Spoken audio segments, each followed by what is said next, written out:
Hi there, Speed Gaming 5. Thank you for coming to the penultimate race of this first week of the Final Fantasy Randomizer Spring Tournament. Cyclone has decided to join me in the booth for this one, and it should be an interesting race. We've got a couple of relatively new runners. Folks who are still kind of getting their feet wet. And, yeah, so... Sorry, it just dawned on me that's why we call them ducklings, because they're just getting their feet wet. I don't think that's actually the reason, but you know what? That's my new explanation. I didn't want to say anything. But yeah, now we got Cyclone with me here in the booth. Obviously, I'm Woat. That's not obvious at all, but I mean, my name's up there, and I just said the other guy's Cyclone, therefore I must be Woat. We've got Canuck on the tracker, and this should be an entertaining little race here. For those of you following the tournament, yeah, go ahead, Cyclone. I was just going to say, yeah, this is, as you said, the penultimate race, the final race, at least on the side. I think there's one more somewhere else, if I'm not mistaken. But it is the final race on the speed gaming side.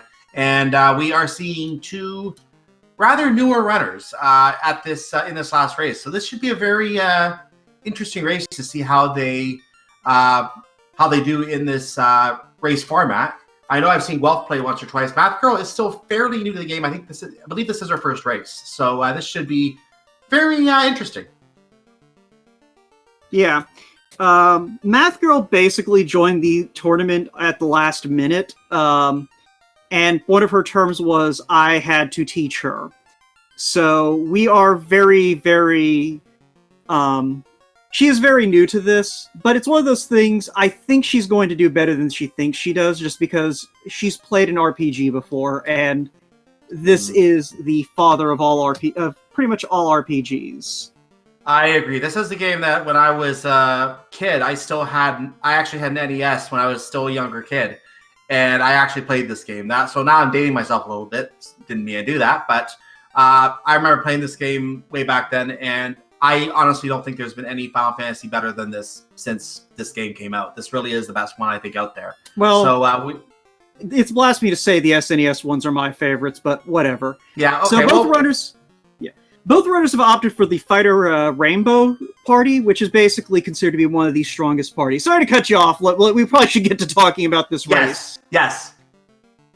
So we are playing a format where the canal is loose. We don't have the canal just open up. You're not going to be able to go to Bicky the door and give him an item, and he opens the TNT and he opens the canal like in the vanilla game. We're going to have to find that canal in a chest. It could be hidden somewhere in the castle. It could be hidden in Marsh Cave. It could be up in Temple of Fiends. It could be down in the volcano. It could be anywhere in the world. As long as we can get to that part of the world without having to leave the inner island or with getting the airship.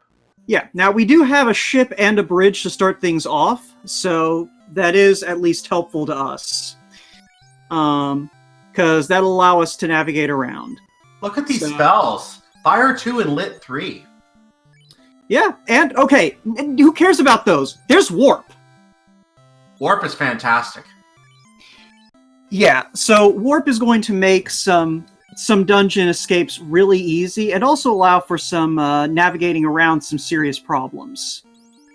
So, let's see. Decent enough weapons to start us off, in case we want to hand something to that fighter and that red mage. Mm-hmm. Yep, so, and that ice spell is probably not going to get picked up. Warp is locked, I believe, to the red wizard until promotion, so that no, it isn't. Be an option right now. Oh, no, that's the wrong one? No, Black Magic 1 through 4... Yeah, Black Magic 1 through 4 is completely fine. I'm getting it mixed up. Yeah, I know you are. White Magic is the one that gets complicated, but that's a Lit 3 Gurimp. Wow. I feel like I'm already going to get yelled at by Math Girl. Yeah, I don't think she's very happy with you right now. And she's back on the starting screen because she doesn't have a save yet, so she has to remake her whole party, which is extremely unfortunate. Yeah, it's one of those things that does sometimes trip people up, is remembering you have to hit that in at first thing. So, yeah, that's a tip for next time. Make sure you save at the end before you take your first fight, just in case something nasty comes up. Yeah, but she is at least navigating this party menu quickly, so she'll be fine. Almost gives herself a nun, but realizes what she did and backs out of it. And yeah, so Gloof, meanwhile, Guelph. I don't actually know how to say this name. I'm going to be honest. I live near a place called Guelph, so I believe it is called Guelph. All right, Guelph it is. Yeah, Guelph has made his way over to the Temple of Fiends, has discovered something has poison. I'm not sure what. I wasn't catching either because I was watching Matt's party remake when that happened. I'm assuming that was probably either Poison Touch Wolves or the Bones have Poison Touch, because I think those are the only two things he fought, and he doesn't have any Pures. Yeah, that Red Mage is going to be going to Garland on 1 HP, it looks like, if it even survives. Oh, yeah, I mean, yeah, as long as nothing punches it, it'll live long enough to go fight Garland. Alright, Math Girl does remember to save this time, so she's good to go, and she's going to pick a fight with some imps. So, okay, he got to Garland, as noted, 1 HP for Red right now. Yeah, and it's one of those things, we're not SVJ or Versetti, so we're really hoping that he buys some Pures when he gets back to Canaria. So, Black got a lit 3 out, and then Garland says, nope, no more spells. And this, folks, is why you buy a weapon, if you can afford one. Because sometimes Garland just says, hey, you know how you have no M defense? Well, funny story there. Meanwhile, we're getting the adamant from the king, and then the princess will give us the cube. Yeah, so this is interesting because it opens up an immediate dwarf check. I imagine that Guelph is probably going to go ahead and hit Provoca, just to go ahead and get himself his second level spells, check the pirate, collect his key item there, and then probably head over to... Oh! Hi, Slab! Yeah, that's in the item shop for $1,332. That's actually not bad. And, yeah, I mean, it's one of those things, I can see why Guelph just didn't even bother picking it up. He needs these items more than he needs a progression item he can't turn in yet. And he'll be back later for something else anyway, I'm sure. Like, it looks like he wanted that... No, maybe he didn't get that katana, but he's going to probably want something here anyway, or make a stop here for something, and he will get that slab when he comes by. Well, yeah, there's no reason for him to sell to keep the katana. He doesn't have a thief, and that's the only class that can equip it. Right.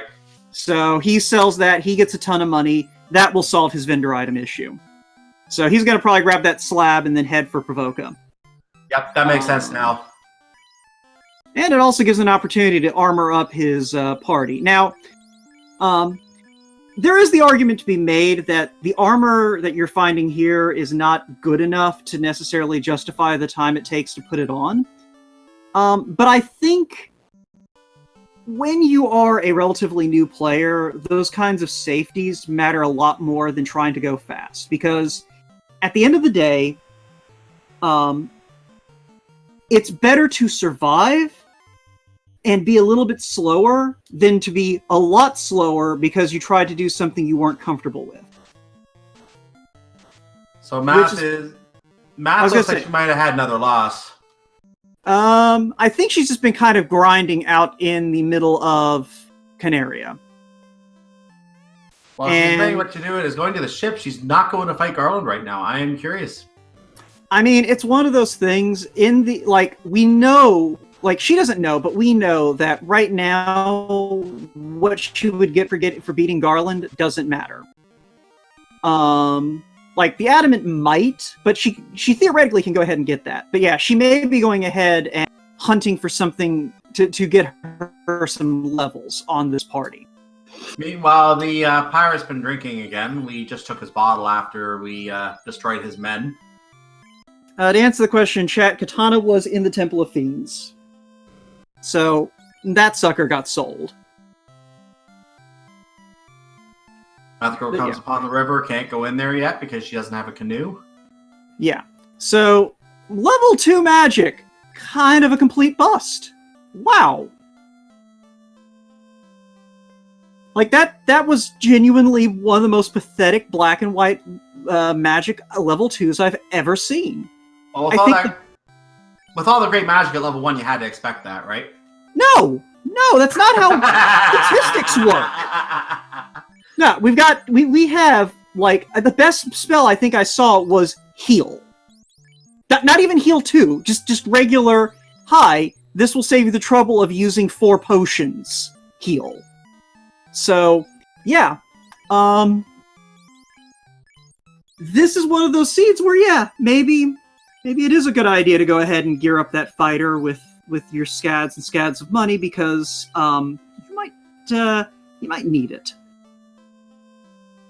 Mathgirl is grinding against sharks on the water right now.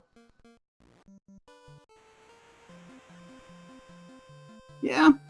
I mean, it's not a bad choice. Although I think she's out of magic, and I'm not sure she actually bought a weapon for her fighter, so she's probably about to take a reset, because I don't think she can punch a shark to death with 3 mages. No, I'm assuming she knows that she can save at the end, and that will recharge her magic, right? Yeah, she does. Okay. Yeah, okay! I'm honestly surprised at that. Those mages, she really needs to get off of the ocean and save somewhere now, but the problem is she is still learning the world map. So, okay, she's got the dock, she knows to go south, she's good. Alright. Yeah, she just got the hill run into Elfland. I think your stream might be a little behind mine, by the way. But she got it's the absolutely hero run behind. It always is.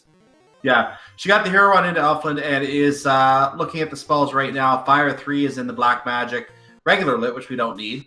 Lock and temper. Temper is in there. That's actually a really good spell. Yeah, no, don't lie to the people, Cyclone. Temper is absolutely one of the best spells she can pick up. Absolutely. Guelph, meanwhile, is making his way over toward the Dwarf Cave. He went ahead and did his shopping trip in Provoca and sailed back along the way, getting a lot of mileage out of that Lit 3. And Mathgirl's got her fighter back up. And hopefully she remembers to hit the inn before spending all of her money. We have lazy dwarves, ladies and gentlemen. TNT for turning in the adamant and just taking a short walk down to normally blow up the canal, but in this case get another item. Yeah. That was a power gauntlet. Okay. So, Mathgirl delaying going and doing all of this, not the worst choice she could have made. Just because it's kind of a thing. I can't remember if red mages can wear silver helmets or if that's red wizards, because I think one of them can wear the silver helmet.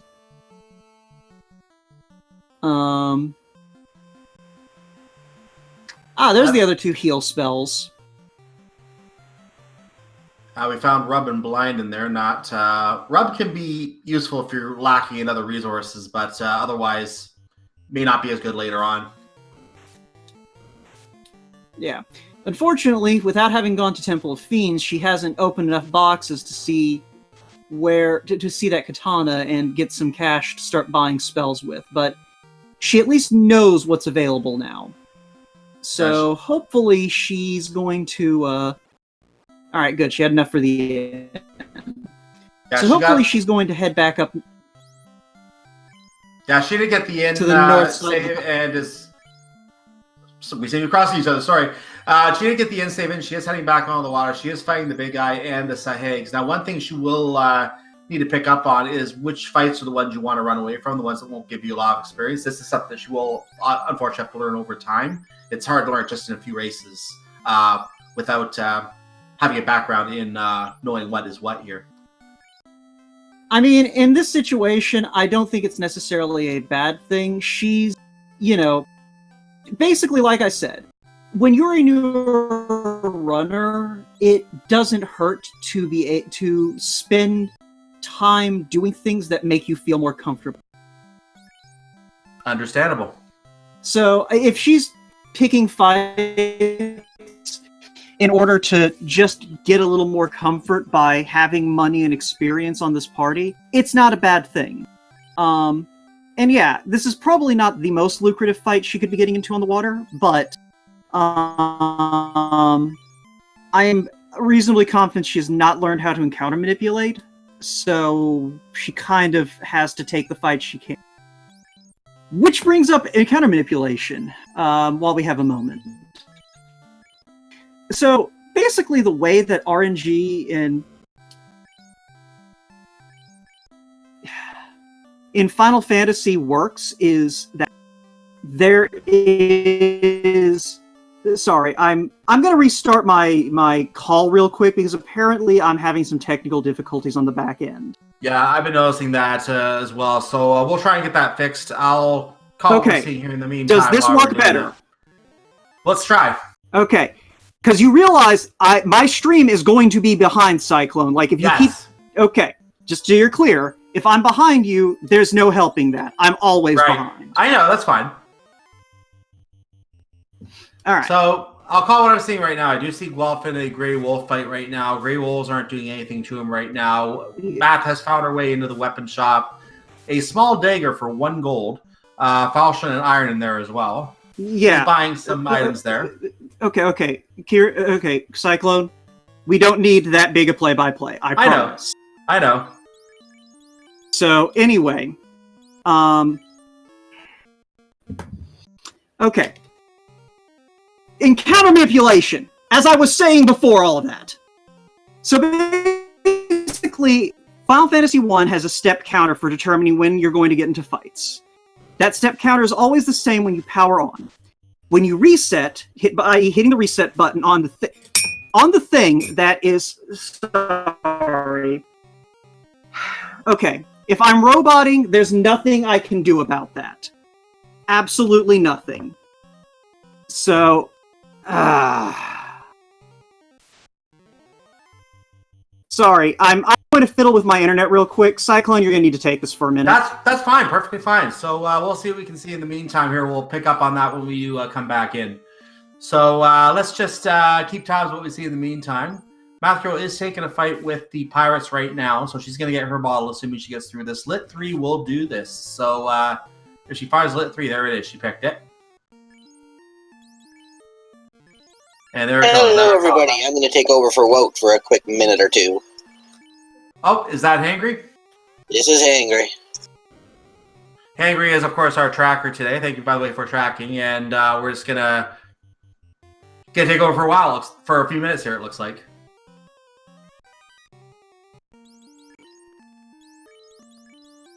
So, all right, we'll see if I can track and calm at the same time. Well, Math Girl did succeed in the pirate fight, so it does get her bottle. And is saving at the end of Provoke Canal. So we do have Guelph making the Marsh Cave dive. Finds the canal in Marsh Cave. That is a gross location for the canal. That is actually not too bad, because that is actually one of the checks most players will do first, because it's easy and quick, and if there's nothing good, you can just warp out like that or just reset. Yeah, some runners at the same time don't like making the Marsh Cave dive, so some runners could leave that behind until a little later. But I get what you're saying at the same time. Ooh, werewolves with cremate. I'm sure Guelph has warp. This would have been a good time to use warp. Am I gonna have to unclick that canoe? Oh man, not again.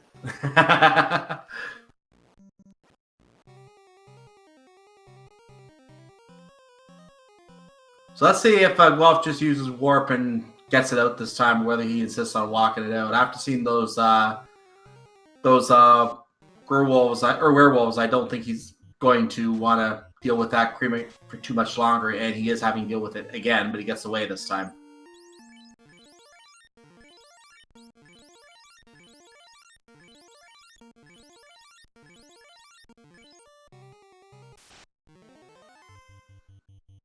And, yeah, I think he's saving his warp charges for the lower floor so he can get out easier. Well, if he has... Do we know if he picked up a house? Because I know he can recharge his magic on the house, and he would be able to just warp out, use the house, and then go back in. That is true, and I actually do not know, my friend. Look at Matoya! Big stick, baby, big stick! I missed it. What was in it, Matoya? What do you think? Oh, Masamune. Interesting. The best sword ever invented. Okay, I think it's fine now. But in the interests of not losing my mind if it goes wrong again, Canuck, why don't you take the comms? I'll grab the tracker. No, go on. If it happens again, I'll jump up. Okay, fair enough. I'll try it.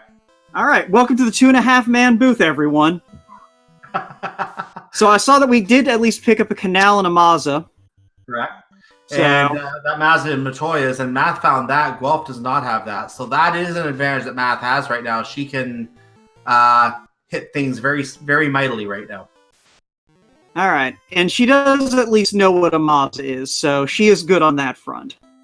She just checked with the good witch Matoya to confirm that the crystal is needed there. So a little reminder there in case you are newer to the game and you don't know what's needed somewhere, the game will often tell you.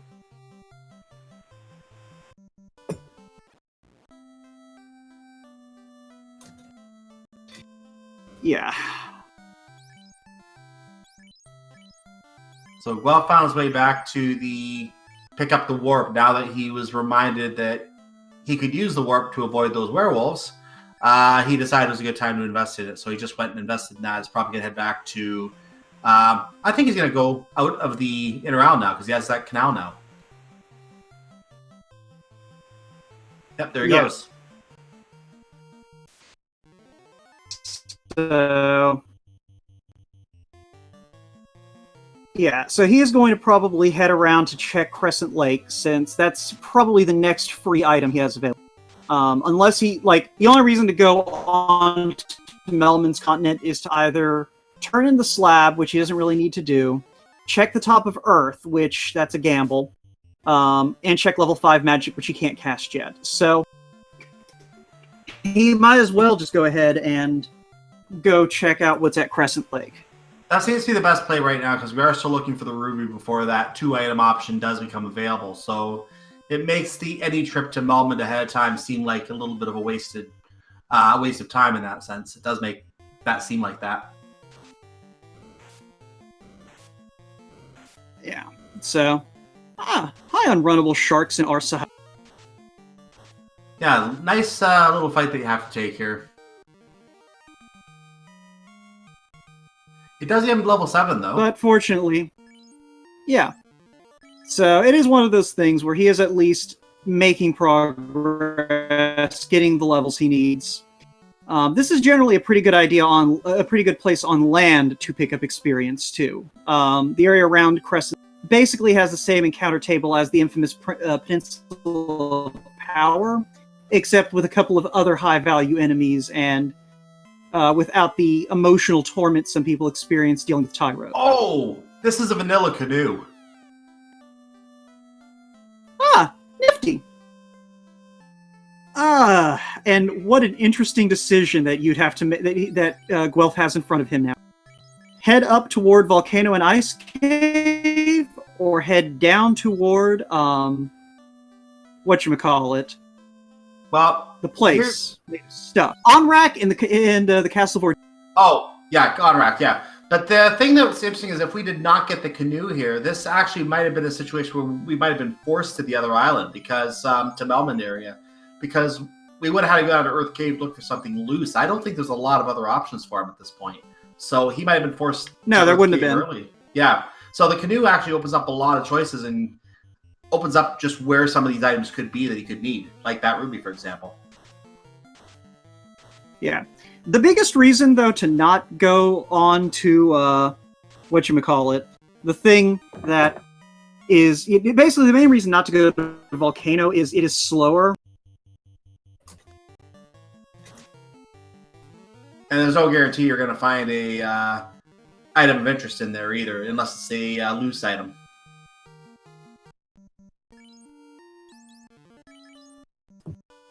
But yeah, so, yeah...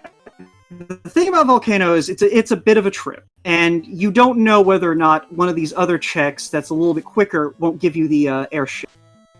Math trying to open the locked doors here. Does again, this is one of those things as a newer runner you may not realize. Those doors are locked by the Mystic Key, so you do need to have the key to get into those two rooms later on if you have something in there that you need. And those are also just good tiles to check. In the flags for this tournament, we do have what we call the B-side tiles available. Basically, every encounter in this game is encoded in such a way that it essentially represents 2 different encounters depending on location.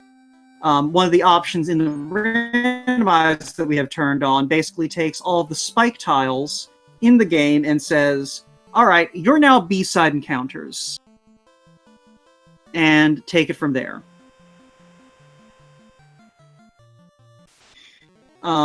So you can get a lot of very strong encounters on spike tiles, and you occasionally can get some that don't really do too much because they're like the B-side of the imps. Now let's see if Math goes to take out Garland. I don't think she's fought Garland yet. At 22 minutes, he's still standing. But she is strong enough definitely to take him out now, and I think this would be a good time to get rid of him.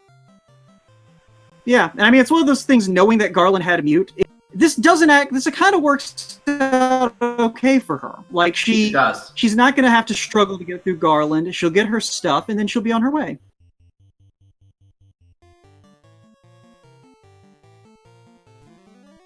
Now the question is if she'll get to Marsh Cave sooner rather than later, because at Marsh Cave, obviously, we know the canal is there on the upper side, on the upper treasure section. And 23 minutes, we're getting a Garland fight. Mm-hmm. This is going to go very fast. Yes. Oh, she was thinking about tempering the fighter too. That would have been hilarious.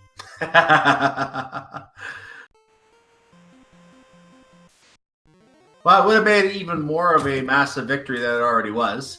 Over to the castle we go, and now she gets her adamant that she could have had before, but again, no point getting it earlier. And the cube.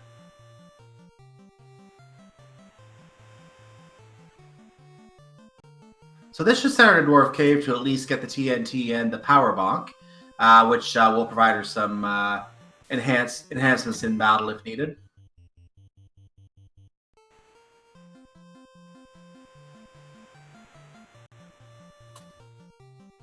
Right now she's trying to decide where to go. Right.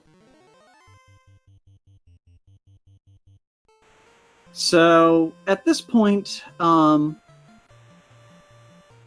she really only has the option of the Marsh Cave. She's going to probably want to hit dwarves just because she can, and because it's 2 chests she can check. But Marsh Cave is really her only option. It really is. And presumably a lot of these pauses are her checking maps, I should point out. Yeah, she is checking maps still. She is still playing with maps. So, which, it's understandable. So, I can see why Guelph didn't use Warp there. Okay, now he's going to use Warp. So, Warp takes you back to the last stairwell that you touched. And these pillars are considered to be a stairwell. So, using Warp basically lets you reverse your trek through the Castle of Ordeal.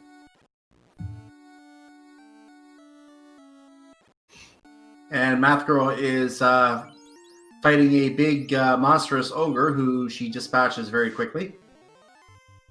And now faces 2 of them. Yeah. Yeah, it's one of those things, like, that Maza is a saving grace for her right now. It is.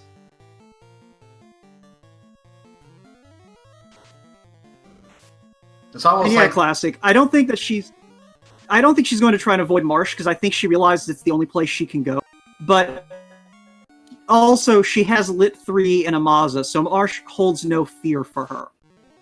Yeah, no enemy really is a fear for her right now until maybe later on we get to the really strong enemies. But right now, anything she could face with that Maza, vaporize, just melts it. Now, hopefully she'll put in a save. Yeah, I mean, I don't actually know if she has any save items. Oh, she's leaving Marsh. So yeah, she might be leaving Marsh because she doesn't have the save items. Yeah, I think she realized that she needs to save. And she just met the Grey Imp. I hope she saved after beating Garland. I have to assume she did. Yeah.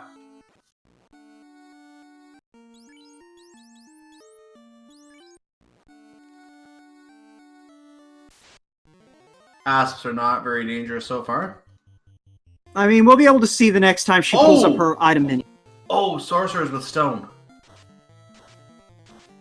Oh, that's delightful. Oh, glance and slow, so you can't even beat them to death.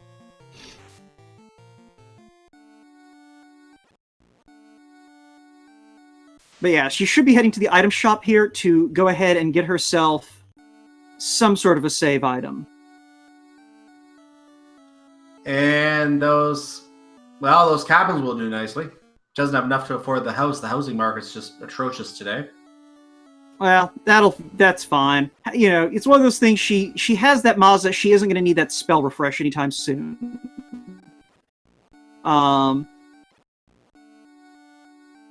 So it's one of those things like, yeah, Canuck. She did wipe, but we think she saved before, after she got her cube and her adamant. So you shouldn't need to change anything on the... I think she saved after she killed Garland. Well, let's hope that she did. We know if the cube and the adamant are not in her inventory, that she would have to go back and kill Garland again. That would be most unpleasant. Yeah, it wouldn't be fun, but she'll be fine. So she's got cabins now. She's saved at the Elfland Inn. The fact that she remembered to save after getting the cabins makes me think she did remember to save after she saved the princess. Same, I think so too.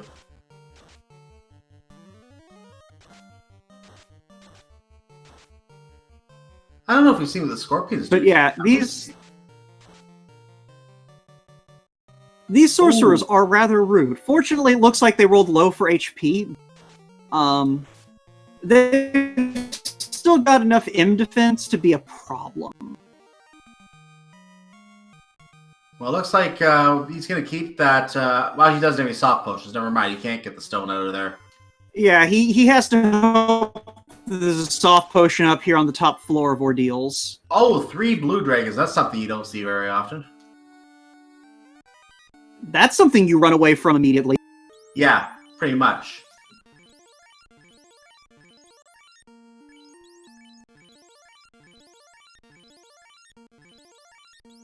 And we're going to heal that fighter up before taking another step. Yeah, this Ordeals, I've got to be honest.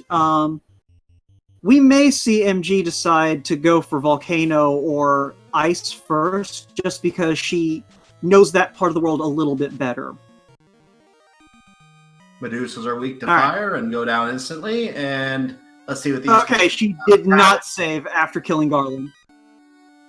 A cabinet of money and oh no.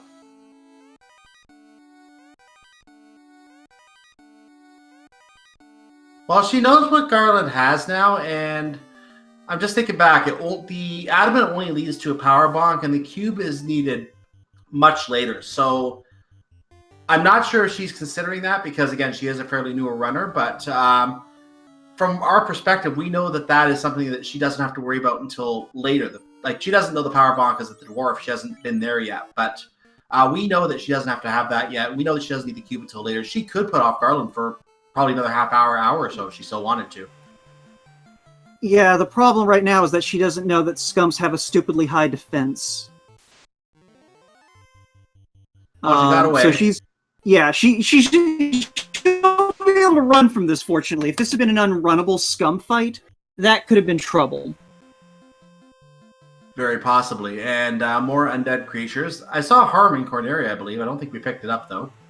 There's no reason to pick up Harm if you already have a black magic spell.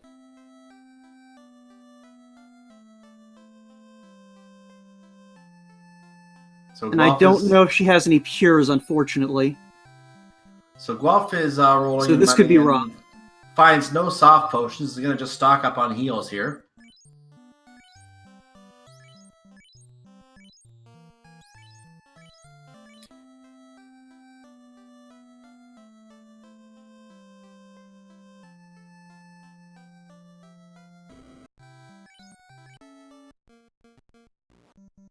And presumably he's going to be taking this crown over to the kindly old king in the northwest castle.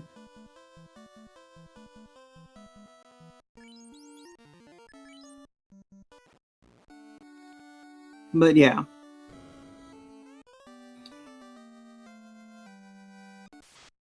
Yeah, between poison and sleep, this is not a very...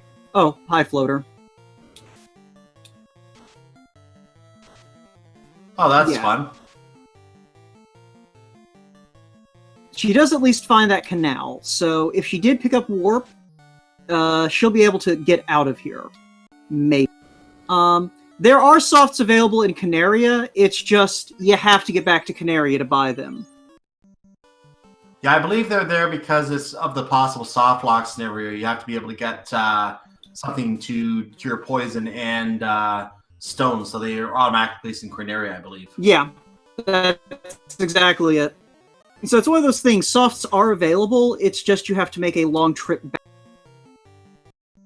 Of course, Guelph may be just deciding, you know what, I'm going to do a 3-man strategy. I can get more XP, and I get all the magic I need with these.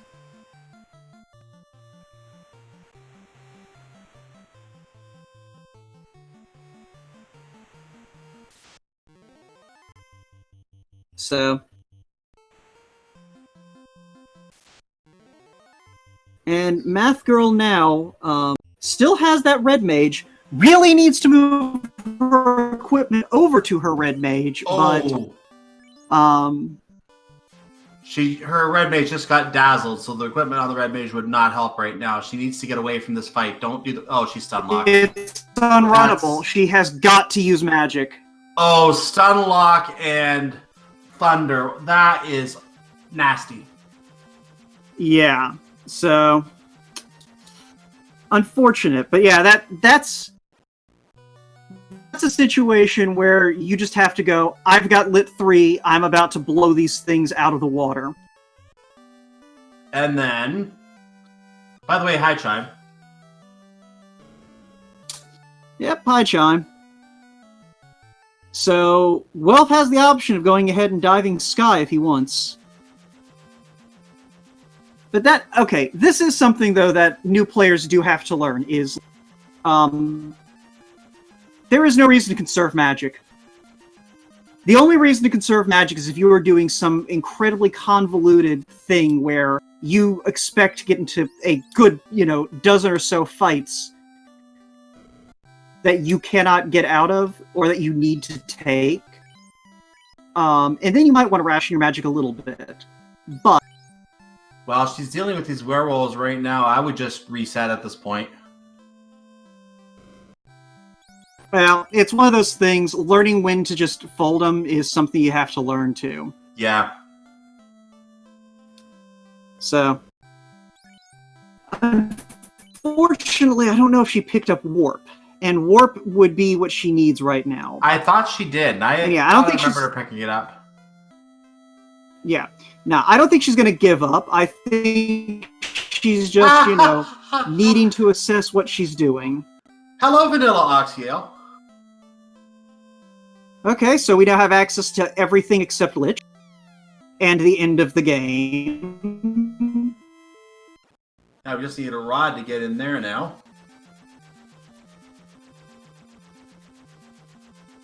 So...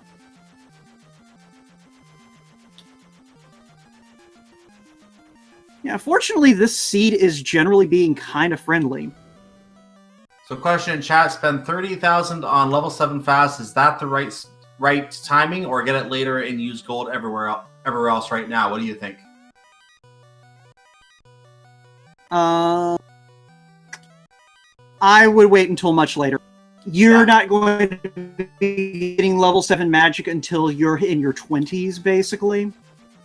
Yeah, I think it might be like level 18 or 19, but the point being, you're almost going to be at the end of the game before you can even cast that spell. If you can get back there relatively easily, which you can, it's Gaia, it's probably better to just wait. I thought it was Lufane. Maybe it was Gaia. Okay.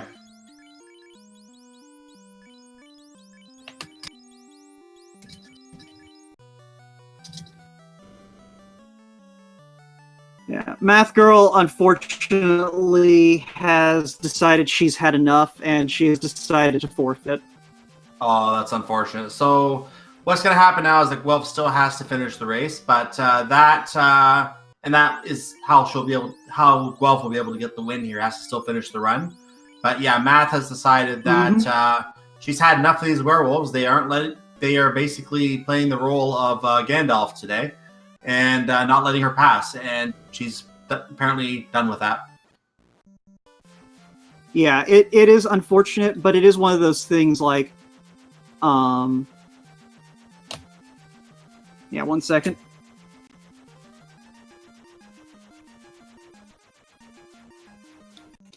Yeah, it's also one of those things. I think she's got some other stuff going on that's also playing into it, but we'll stick with Guelph, keep this commentary train going. So, it looked like Guelph. Did Guelph find anything in Cardia? I don't think he did. I don't remember seeing anything noteworthy. Anyway, not loose.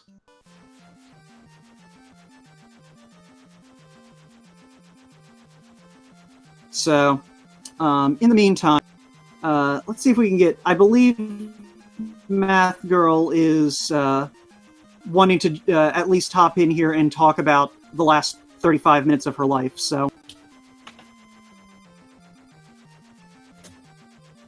are we doing that then? I'm gonna let her know that we can pull her in when she's ready. She doesn't need to feel like she needs to jump in right now.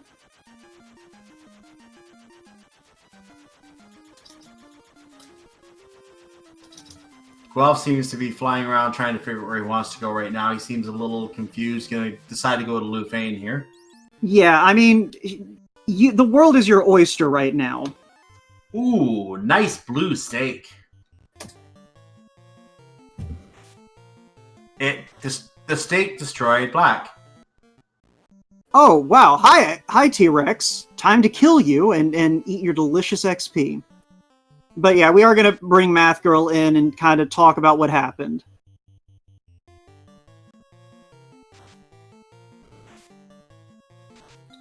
Once everything, kind of gets processed. But at the moment, while we wait for Math, I just saw a question in chat. Some people in chat asked about the whole steak thing. The whole idea is T-Rex. It's basically a long-range joke about T-Rex meat, and there's a whole meme between not food is your friend, not food type thing. Yeah, basically the steak thing is more or less a yeah. It's a long-running joke, just literally that T-Rex and Tyros are both good eating. Speaking of good eating, hi Math Girl, Gigi. Oh boy. All right. Well, so, all right.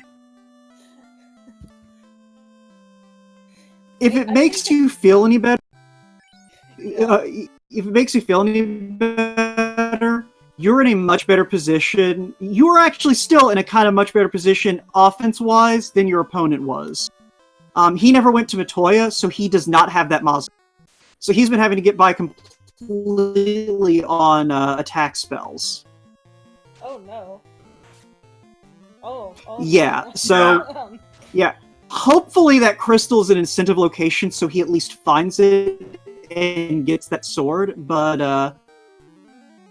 yeah, he also had an unfortunate run-in with, stone ability sorcerers that have left his red mage's statue, and he's decided to just roll with it. Matt Girl, you did very well. And for the record, I've rage quit Marsh more times than I can count. To be fair, I was probably gonna rage quit at some point. Yeah. If for But no yeah, reason, so I've never beaten the game. yeah, but so the main things that I do have to advise you on, Oh boy. you need to be a lot more liberal with your magic usage. There were a few situations you could have gotten yourself out of a lot quicker by blasting them to oblivion with Lit 3. You also probably needed to have Lit 3 on your red mage. That would have also helped. Yeah, I noticed that after. Here, Um, get my other mic real quick. Okay. Another one is save whenever you can. I think there was one time you forgot to save after being Garland, and Garland magically came back to life.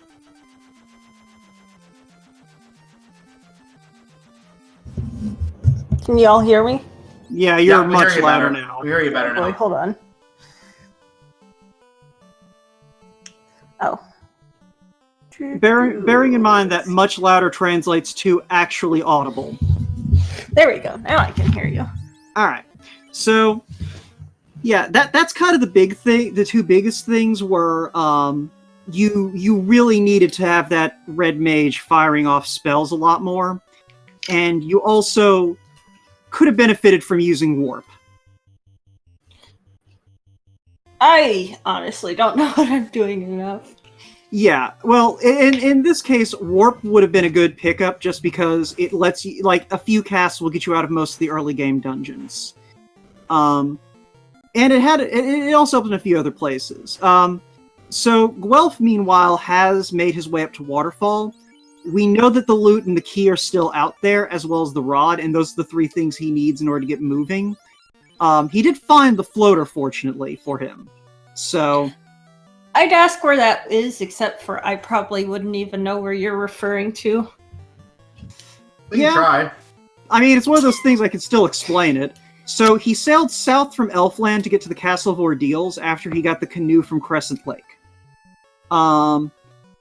He went through Castle of Ordeals, which involved liberal use of warp because he kept taking the wrong turns, and he found the crown at the end. He took the crown back to Northwest Castle and turned it into Astos for the floater, I believe, was the progression. I believe so, yes. And oh god, this fight. Let me pull up the restream. Let's see. We're on Speed Gaming 5, right? Yep. Yep. Yeah. Have stone. I don't know if you noticed me just sitting there doing nothing for extended periods of time. That was me pulling up my map like a dozen times. We knew that. Oh, hey, there's our rod. So, as far as the fiends go, we can go wherever we want now. As far as actually beating the game goes, ha-ha! That's a bit of a journey. We can beat all the major enemies in the game except for one. I mean, I wouldn't go that far. The best weapon that Guelph has right now is a light axe. Yeah, he does need to pick up something along the lines of that Mazamoon. Yeah, I have a feeling that he is ribbon. Oh, it's a good thing you checked that last chest. That is going to help a lot in terms of survivability.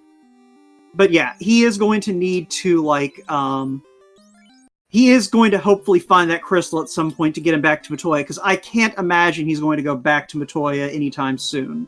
Not with the entire world in,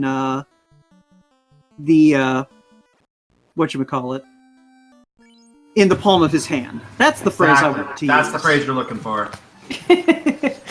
Yeah. So, I gotta ask, what happened to Sonny?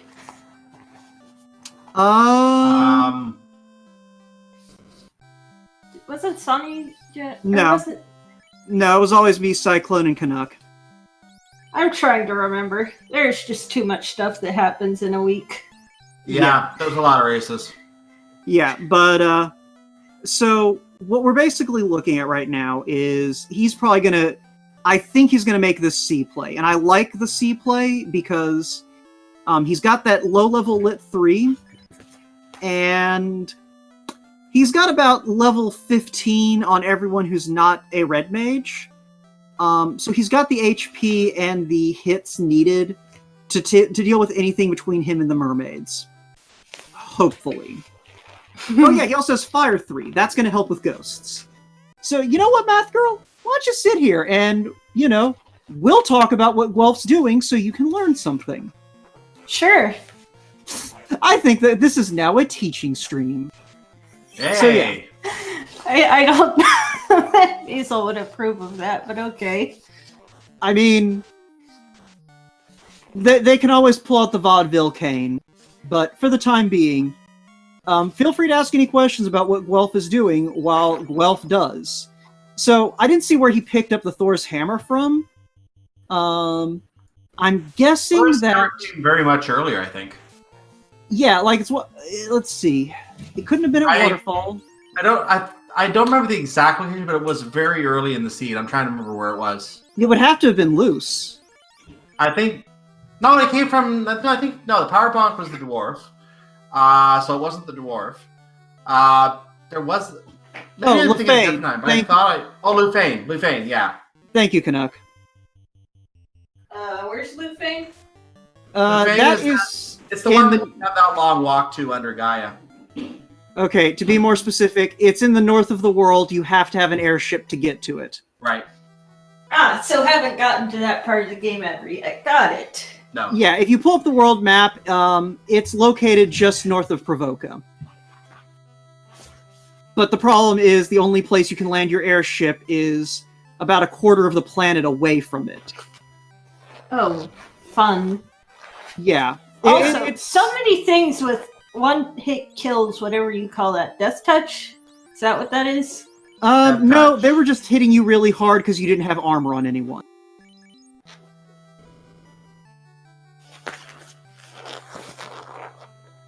It wasn't death touch, it was just them hitting you hard enough for you to die.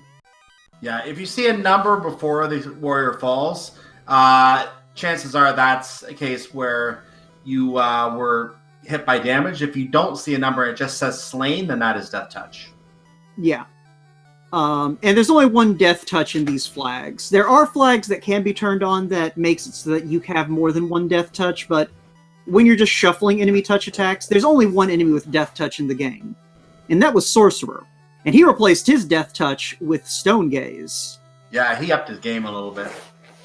No, the death touch is still far worse. You can at least, like... I'd rather deal with glance than whatchamacallit. Death touch? I have to say, I understand why people despise Marsh Cave now. Yeah, that's why. Yeah. So... Did you ever pick up Warp, by the way? No. Yeah, that would have actually helped you. I was noticing this on Guelph Sykes, he did the same thing. It would have helped both of you with getting out of Marsh Cave without having to deal with those werewolves any further. Yeah. Well, I mean, again, that's just something you learn. Well, this is what I get for signing up for a tournament I've never even finished the game of. I mean, you have a week now. I'll be honest, I'm kind of half tempted to just put in a word saying, hey, I forfeit the rest of my matches.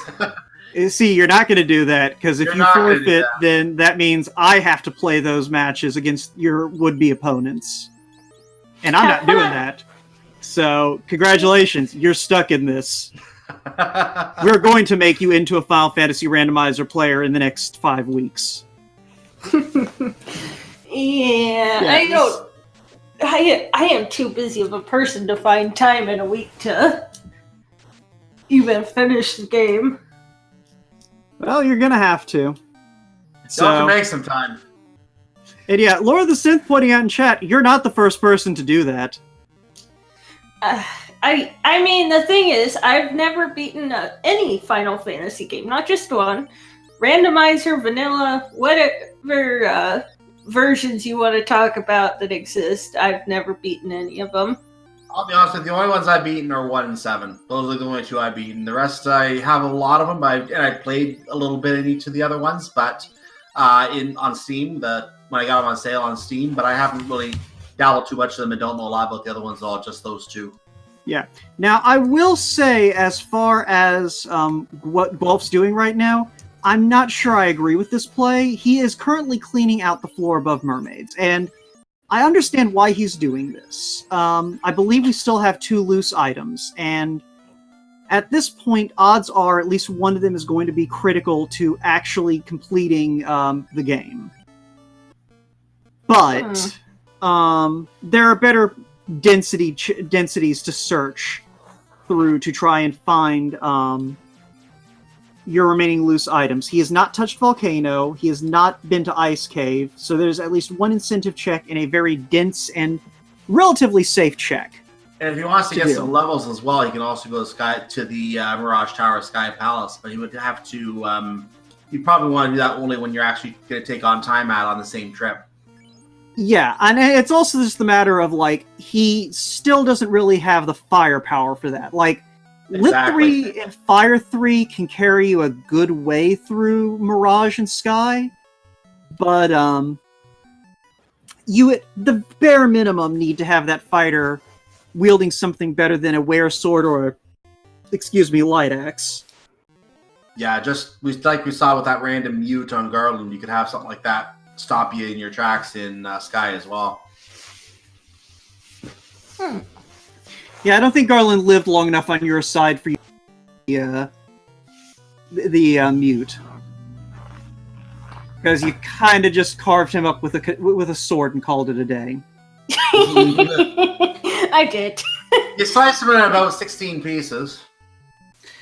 Yeah. Hey, I mean, I think I got that much done at least. Yeah, no, you very entertainingly destroyed Garland. By the way, look at Math. Look at what guelph is doing right now. You notice he went down in the hole and then came back up using warp to stand on the hole. He's checking all the chests. Now he's going to go downstairs, so he doesn't have to come back around and drop in a different hole to get to that chest later. So that's a little trick you can pick up on Ice Cave if you have warp. I have never made it into Ice Cave yet. Well, you're getting to see it now, so if you do, you know. Yeah, that's the warp trick. It's a very handy one, and guelph is about to get some delicious experience points. Assuming that he doesn't get cremated along the way. I feel bad for him that he didn't get the, was it the Mazamoon I got? Yeah. I mean, he should eventually get it, because the odds of him missing the crystal are fairly low, at least until he finds at least one of the loose items. Yeah, true. Or unless he finds the loot and the key early. Oh, we have priority sleep here. Oh, that's a problem. Fortunately, he did find that ribbon in Waterfall, so his white mage is conscious. Good thing he checked the other chest. That's going to give a second ribbon. And the reason the white mage was conscious is because he had the ribbon on. So now the two mages have ribbons, and they're going to be protected from everything now. Yeah, I feel like it'd be better to put that ribbon on the fighter, but I guess when he doesn't necessarily have great weapons, I can understand deciding to put the ribbon on his primary offense first. I think once he does get that Mazamoon, that ribbon is going straight to the fighter. Yeah. And then one on a life caster, that's all you need.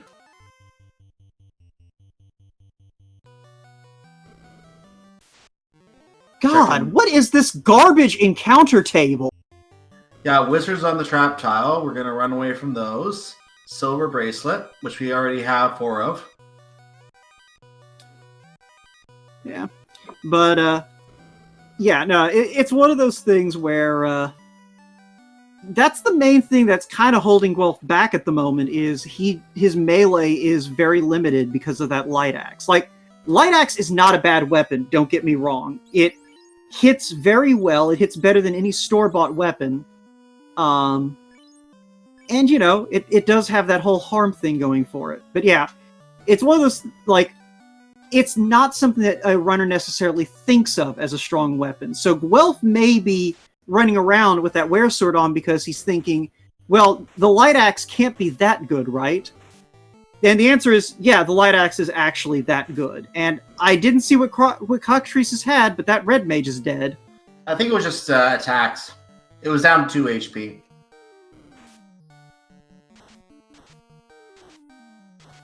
Well, the good news is he's got that Life 2 spell sitting in his inventory, so he'll be able to get that red mage back up. He's on the last floor anyway, so he'll just head outside and pop it and save probably. Well, he's going to want to get that red mage back up as soon as possible, because you're in Ice Cave. Yeah, once he gets outside, because it is literally the stairs are right there, I think is when he's going to do it. They aren't right there. He's still got it. Did he get the right-hand chest, though?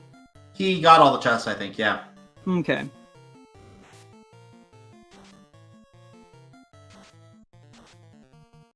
I don't think those last 3 chests really hit anything worthwhile. I didn't see anything noteworthy. Well, I'd hate for him to, like... Okay, he popped the spell right there. Yeah, I'd hate for him to have forgotten that he didn't open that far right chest. It turns out that was like his loot. He got it. Okay. Yeah, he stepped one tile left and he got his next encounter at that point. All right. Because yeah, that is a difficulty in this game. Is you get into a fight while you were in the middle of a chest check, and then you forget: did you open the chest? Did you not open the chest? Oh God! Couldn't you just check the chest again? You could. You could, but it's one of those things where it's just like, especially if like the fight that distracted you, because usually when that happens, because you got into a fight that took a while, and so it's very easy to go, oh, I must have already done it, or I can't afford to take that extra step. Are you crazy? That will waste a half a second of my time. Well, no, it's not even a matter of wasting half a second of my time. It's every step I take in here is running the risk of fighting another of those things. Exactly. I'm getting out of here. Meanwhile, Guelph does check the volcano and then goes to the end of the first floor and decides to change his mind and head over to... He's going to Matoya. He's passing Matoya. Going over to Temple of Fiends, heading further from there now. All right, looks like he's probably heading back to C, if I had to guess. I think so, on rack area. Yeah. No, Cardi. No, he already did Cardia. Yeah, he's got to be doing C, unless he's planned. He's promoting. You know, I've got to ask, why the heck did it just like I died and it just sent me to character select. Oh, you never saved. Didn't save. You never saved, so it was a game thought I over went because you didn't save. The second go around. Yeah, if you don't sleep at the end, it does not save, and if you don't have a save file, it doesn't save the party you created. Oh, lovely. Yeah, we commented on that. Anyway, I think I honestly did better than I was expecting. Yeah, no, it's one of those things like you got off to a really good start, and I feel like if Marsh Cave hadn't tilted you, you could have probably gotten a lot farther. It wasn't so much tilt, it was more just like, I don't know what I'm doing in the first place, and you know what, I'm just gonna call this quits here before I make more of an embarrassment of myself. One thing that might embarrassment of yourself. One thing that might help, because you never played the original Final Fantasy either, correct? Correct. One thing that could possibly help in terms of remembering what things do is try playing the game vanilla a couple times and play the original game without any modifications. Do a run like that, then do another run like that, and you'll get to know what everything does. That should help you a little bit with figuring out where you need to go to get certain types of items, and it won't tell you where to go when you get items in certain sequences in Randomizer, but at least knowing what everything does, having an idea, having gone around all the dungeons in the vanilla game, where everything goes in the game, that might be something that can help you in terms of the Randomizer as well. I probably will at some point, but I just have my hands dipped in so many pots, I don't even know what to do with it. We're gonna take that's away why you some of play with your feet. We need to take away some of those pots.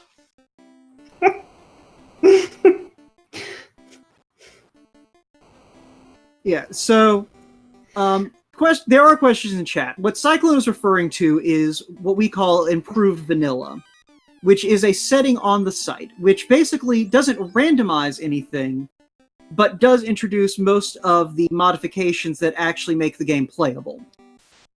So things like the running thing that you see Guelph doing, the ability to buy 10 items, the faster in-battle menus, the faster spell animations. All of those are improvements. All of the equipment actually in spells actually working. That's another big improvement.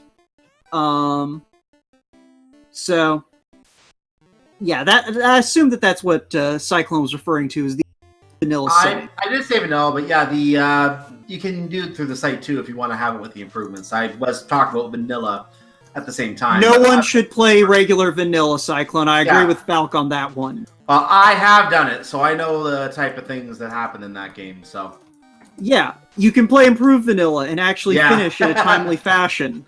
Exactly.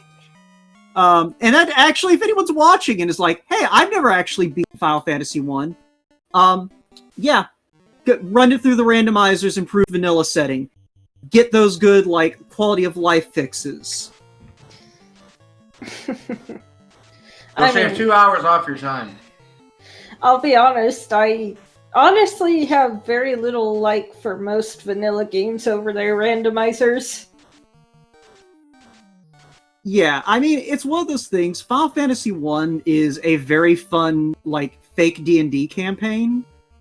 Like, it's one of those things. I have deliberated running a D&D campaign that's just Final Fantasy 1 before, and I know some other members of our community actually have done that. But yeah, I definitely prefer the randomizer just because every time you fire up a new seed, it's a new adventure. Yeah. That's what I always like about Randomizer. I've done Link to the Past, I've done Zelda 1, I've done this, and every time you see a seed, every time you see a race, it's a new game. You never know what to expect, and that's the thing I really like about it. Yeah. So, Guelph, we've kind of been talking around a little bit, but Guelph has been making excellent progress. Once he kind of decided where he wanted to go after getting out of Ice Cave.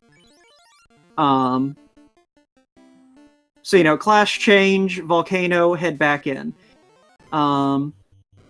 His armor situation's looking pretty good because he had that opal armor and that opal helmet, so his fighter is now a tank.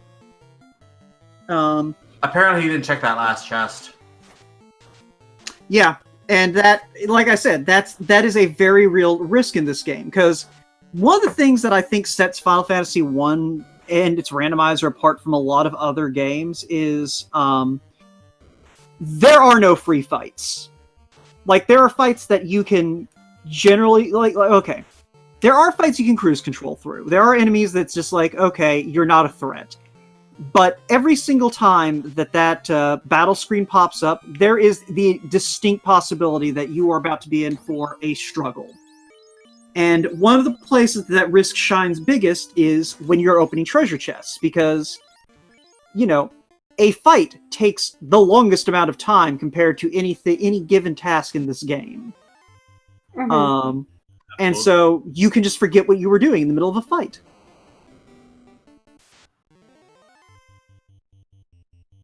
Well, let's just hope that chest isn't holding, some necessary item in it. And ETAP confirming the Peds have Death Touch. So, I'm starting to think you may have made the right call here. In forfeiting? Yeah. Yeah. I would have. The biggest winner is the one who forfeits early. I mean, that's why we have competitive forfeiting. So there, Mafka was our winner, no? Yeah. Unfortunately, the tournament, it plays like backwards Bizarro logic rules, where the person who bails first is not, in fact, the winner. Yeah, I mean, I just posted that I'm dropping from the tournament. But anyway. Well, congratulations. Well, you're now obligated to help out with with the exhibition streams if runners request them. Hey, I'm more than happy to help out, In addition to being an arbiter, I love volunteering. I love doing, race streams. I love, if I need to, like, talking over a reveal stream and saying, hey, this is these runners. Yeah. And I mean, but it is one of those things, like Chad is pointing out, even if you do decide to stick with your decision to not continue in the tournament, at least you tried, which is more than a lot of people can say. Hey, I mean, I'll be honest, I mainly did it to try and get us to 76. I think that's the number, right? You know what? We still take those. Anyway. But yeah, Guelph has finished his search of Armory Floor using that warp to hop on out, and now he is going to make his way deeper into the volcano. So, not taking full advantage of those lava tiles, but taking enough advantage of them. I think y'all have a pretty good run right at the start of the table, so he was able to get a pretty good distance. He's had 3-4s though in the counter here. That's pretty good. Yeah. And he's at a depth now where most of the things that were giving him trouble don't exist anymore, which means that it's time to find out that Agama are the worst thing possible. You called? Unrunnable first turn nuke Agama. Come on. Nope. Just hit for 2 damage. That didn't do much. And it's dead. Tragic. The Grey Worm would be delicious, though. Nope, doesn't want it.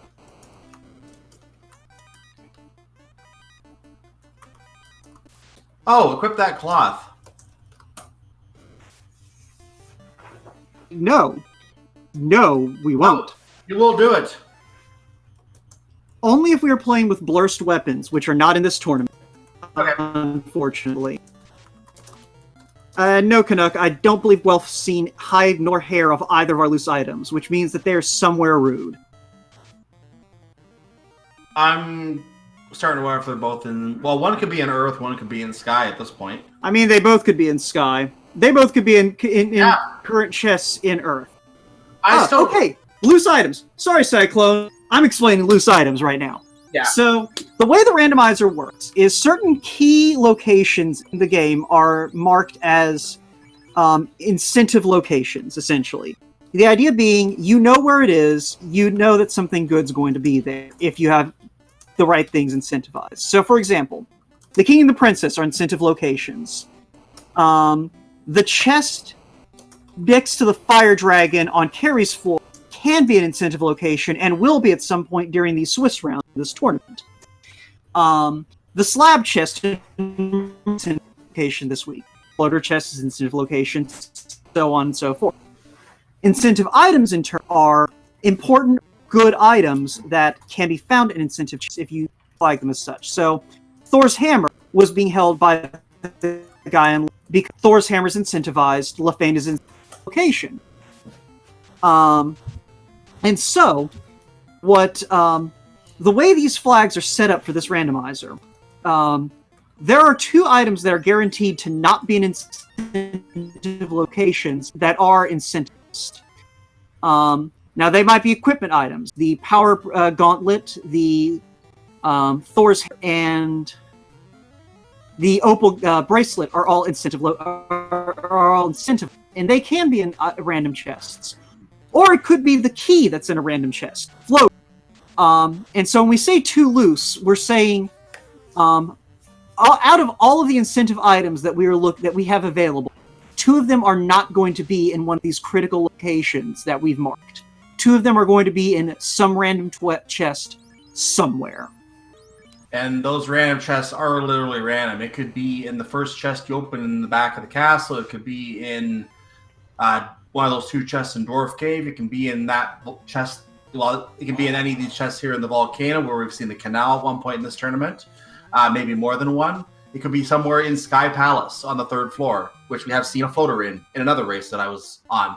So, yeah, they can be in any random chest, those 2 items. And a lot of the figuring is figuring out where those 2 items are. And once you know where those 2 items are, it's then a matter of getting yourself equipped as much as you need to, and then don't open anything else that's out of the way. Yeah.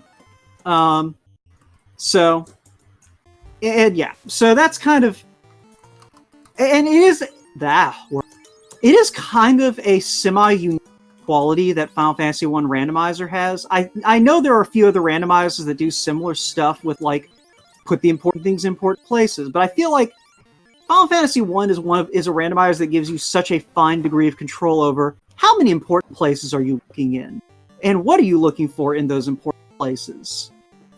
And there are usual flags that are used for that kind of thing, but it's not necessarily a thing you see a lot. What you do apparently see a lot of is these unrunnable bulls. Jeez. Like, I think he got into... We're seeing another fight with the Wiz Ogres and the Ogres, and that also looks like it's unrunnable. So, yeah, I think it's all Ogre now for Guelph.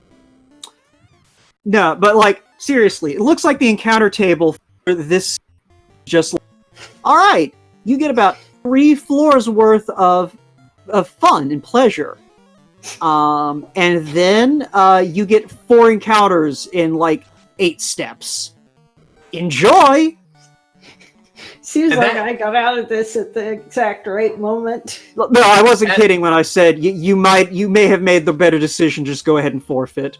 Like, some of the stuff in this is rude. And after those 4 encounters, then you have to fight Carrie, and that's the easy fight. Yeah. I mean, we have 2 temper casters. Even though Guelph is using a rune sword, that's still going to do work. And yeah, Canuck letting us know that we are at about the hour 12-minute mark in the race. Yeah, Guelph's timer was a little off, so we went ahead and hid that, but we probably could...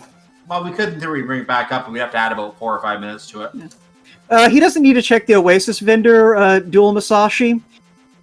So the vendor item is something else that gets randomized. And the vendor item, in the normal game, that's the bottle. So what we do with the randomizer is say, that bottle can be in any shop and can be any item. And in this case, the vendor item was the slab located in Canaria's item shop. So the only reason to hit the Oasis vendor up is if you wanted to restock on something that Onrak's item shop doesn't have. We just found the Bane sword, so Bane strats are now in effect. Oh yeah, and if he throws that on the fighter, that's actually a good sword, or at least it's better than what he's using. And if he doesn't throw it on the fighter, then at least he can use Bane in fights instead of using his magic points too, if he wants to. Well, if it's on the night, then he isn't going to be casting anything anyway. No, agreed. Well, I mean that literally. I don't think any of our good white magic spells are actually night learnable. I think you're right. Like, I think he might be able to throw out, I don't know, heal? I think heal is night learnable. If so, that's probably the only one. Like, there are others, but they're not good spells. Opal or Aegis Shield, which is better? The answer is Aegis. Just straight up. Opal Shield and Aegis Shield have the same absorb, but Aegis actually blocks poison. And you're getting agreement in chat on that one, too. Yeah. Greater than, less than room. There's another blue dragon. He's just wandering around out here. Blame Meridian. He's the one that fixed all of these encounter tables. Also, sharks are a pain in the you-know-what. Oh, yeah. And that's what I was talking about when I mentioned, like, it helps to cast spells, and it probably also didn't help that you didn't have any weapons on your party. To be fair, Guelph has the same problem with weapons, but he's obviously getting there now, but still hasn't gone and found that Mazamune yet. And we haven't seen the so-called game changer, the Vorpal, yet either. I mean, it's somewhere in the world. It might come up at some point. Oh no, Mazamune's pretty good, Excalibur. isn't it? We just found the Excalibur. Okay, Guelph is in good shape now. Yep. That Excal was the piece of the puzzle he needed. It's not the ideal in-game weapon because, like, some of its stats are a little lower than they could be because the developers basically were like, well, it also hurts everything except chaos. Well, the nice thing is now when he finds Mazamune, he can give that to another warrior because he has grown up now. He can give that to another warrior, and then he has 2 attackers if he wants to, or he can just stick with the spell strategy and Tempering Knight. So whatever he chooses to do in that case.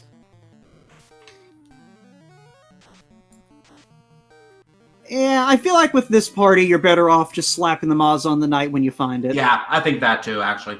Well, But, yeah, no, there are options. there are, but okay. And I am an advocate of spread your offense around. But if you're trying to go fast, you want to min-max. You want to concentrate as much firepower onto the knight as you can. And in this case, that's going to be the Maza. Oh, except when that happens. Fortunately, we have a lot of life to spare. So, But yeah, no, it's one of those things where like you can strap the Maz onto like the red mage, but the problem you run into is the damage the red mage is putting out even with a Maza is not making up the offense you're losing from having the Excal on the fighter instead of the Maza. So it's kind of just becomes a game of, you know, you just nice concentrate your gold. offense. Sorry, Oh, yeah. I said nice bit of gold there. Ah, yes. So, Guelph probably going to skip this floor. No, he's not. Okay, never mind. He still has loose items. He's going to check everything. Well, yeah, but okay, here's the thing. You still skip this floor. You go up and you do the third floor if you're looking for things, because those are much faster checks, and if you find that key item, you don't have to then do the spider floor. We haven't seen any loose items yet, though, have we? No, we haven't, but you still skip this floor because it is slow. So you go up and you check the floor above it where you have 3 clusters of chests that you can boom, boom, boom, and then if you don't have any loose items and you don't feel like gambling, then you come back down here and you check these chests that take forever and a day. If it was 1 item, I would say that's probably right. With 2 items, I don't see a difference with doing this floor first. I think it's but just go and check them as you go in this case. See, I disagree by virtue of the fact that I really hate doing this floor. Like, no, this floor is slow and tedious, and the only reason that it exists is because the developers hate you. Like, okay, I can't see an argument for doing this floor first if you are taking, like, fights. And, you know, Guelph is taking some of these fights and then skipping out on other ones, so... You know, I think that he is kind of justifying doing this, but I still would just be like, you know what, I'll come back downstairs in a minute. Maybe I'll find something upstairs that will make this slightly more tolerable. Well, he's up to level 22, so he's getting a little better with the levels right now, and that means that when he gets to Earth, he should vaporize almost anything in Earth Cave at that point. And I've started an argument in chat, so there we go.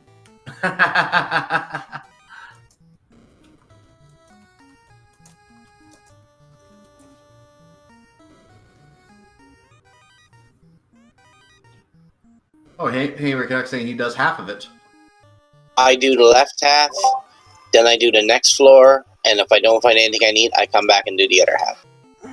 That's not a bad compromise. I like that idea.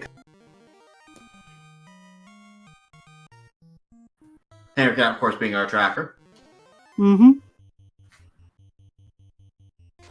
And Guelph is taking advantage of this by fighting the eyes, which is giving him delicious experience. 1,458 a pop.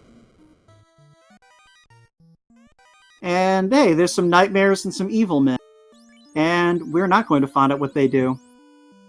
We have a sun sword, not major at this point, but he's looking to do something with it, giving it to the red mage, red wizard. Okay, the Sun Sword is one of the best in-game swords. Well, not one of the best. It's one of the best swords in the game. It's considered an in-game caliber sword. You gotta buff up a lot more than you like, necessarily, but a Sun Sword will get you through the game.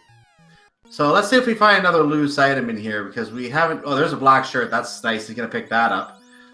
We are on the 3rd floor, the final floor of chests, and we are still looking for, I believe, both loose items here. Yeah, no, we are absolutely still hunting loose.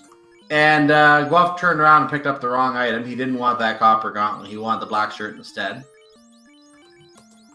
Yeah, sometimes you have that happen. But he does have his black shirt now, so he is armored up on that black mage. And picking up a nice ice sword. Yeah, if we hadn't found that sun sword a minute ago, that would have been a nice thing to have on the red mage as a backup plan.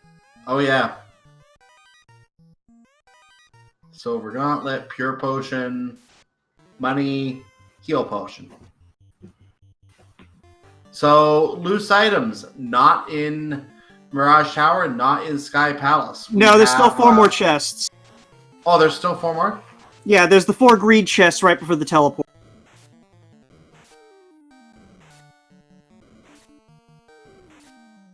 And yeah, this is not a fun, unrunnable fight. It's not necessarily dangerous, it's just going to take forever.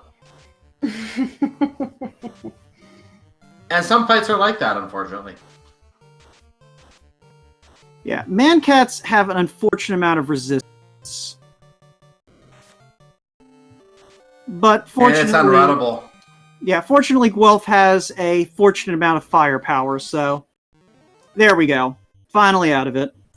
Okay, so here's those four... No, I thought he opened these chests, didn't he? No, not these chests. Oh. There are 4 chests in a line in a room just above the teleporter that takes you up to the Forever. So... Yeah, I think he did forget that he already opened. So... He is going to be slightly annoyed at himself in about... 10 seconds or so. Yeah, well, probably not that quick. Maybe we 15. still have to actually kill 15. the main attacks. Yeah, 15, because they're getting attacks in too. There's a black shirt. Yeah. And now cue the annoyance in 5, 4, 3 levels. 2, 1. Oh, these are the ones he did check these. Now he's reminded he did check these. And now he's going to be annoyed. Yeah. So now he's going to head over to the left side of this floor and pick up the last 4 chests. And that's why I like this floor. There are 14 chests on it in 3 clumps. It is very quick to check it unless you have an encounter table like this one. Yeah, this is the kind of encounter table that makes the second floor look friendlier. You just get into more fights there. I think I should be hopping off of here so you guys can focus on comms. I mean, you're fine if you want to stick around, but otherwise, thank you for popping in and chatting with us, Math Girl. I'm sorry you didn't have a delightful tournament experience, but we'll find some way to drag you into the kicking and screaming. Don't worry. I think you underestimate how stubborn I am, Woat. I think you underestimate how many chains I... How many what? Nothing, Math Girl. Have a good day. You cut out. Absolutely nothing. I didn't say a thing about anything I may or may not possess. So you take care of yourself. I will. See ya. Alright, so at this point, Guelph has still not found any incentive items. We need to get our Warwick emotes in chat. Let's see hype for the robot chicken since Guelph is going solo at this point. We need to see lots and lots of Warmechs to slow him down.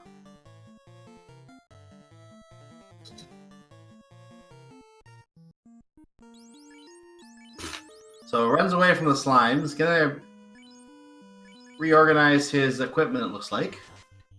Yeah.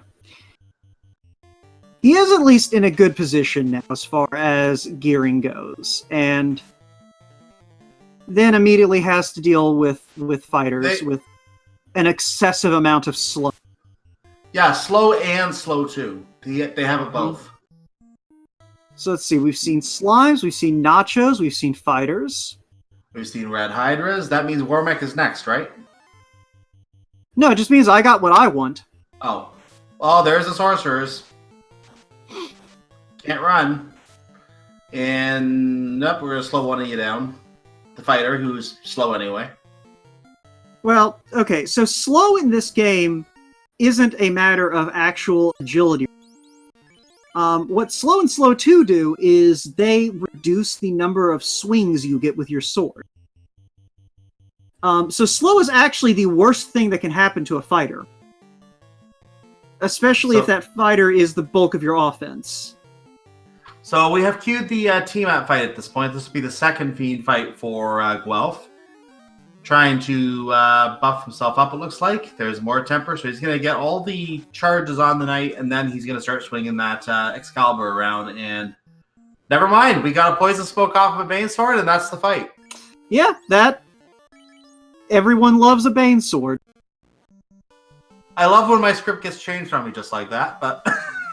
Yeah, I mean, your first mistake was trying to anticipate what was coming. That's usually the mistake we make.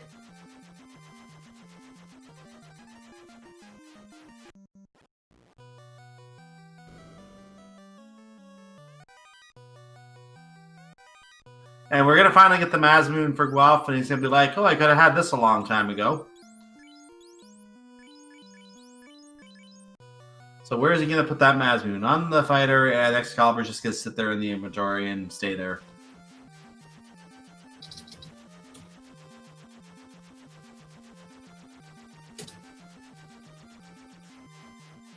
All right.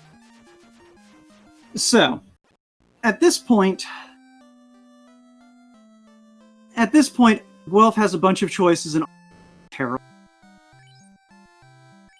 Because he either needs to go dig Earth Cave for his loose items.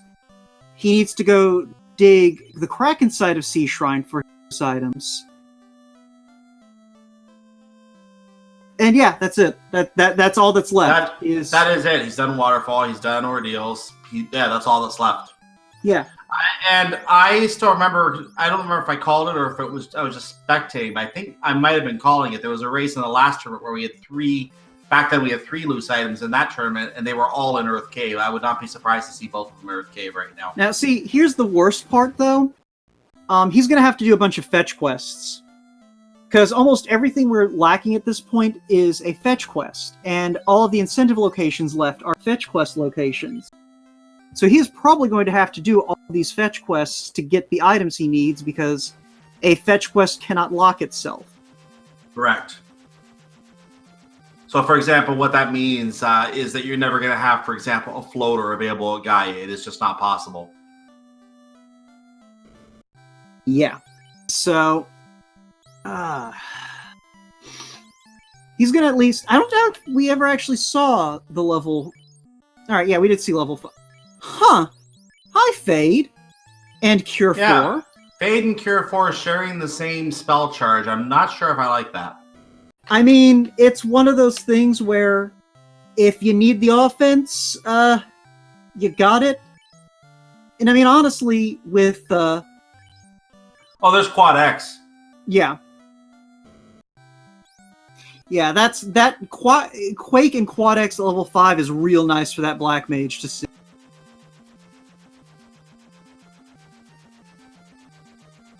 So, yeah, Guelph is you can see he's currently having a...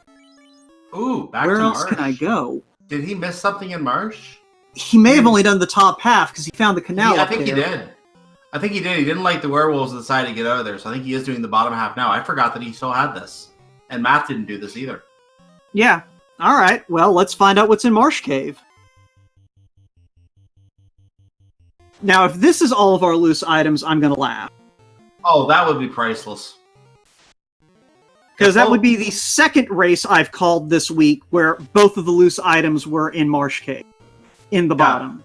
If both loose items are in Marsh Cave, and we're now almost about an hour and a half in, if both loose items are in here and those werewolves were keeping us from getting them, that will be priceless. There are 3 key-locked rooms at the bottom of the cave that matter. There are technically 4, but one of them doesn't have a box. Right. And if one of them is in those rooms, then he needs the key to get that, and he would have to make another trip back here. Now, maybe he'll be lucky and the loose item in here. Well, it could be, what we could have is we could have an herb, which goes to the good king of Elfland, which leads to the key, which leads to the other loose item at the bottom of Marsh Cave. I believe you mean Prince Elfland. Prince of Elfland, sorry, yes. Of the Connecticut Elflands. Right. Math The idea is the same. Yeah.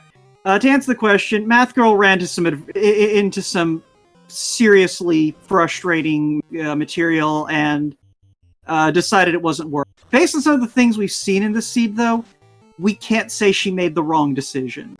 No. I've seen a lot of seeds like that this week, too. Yeah.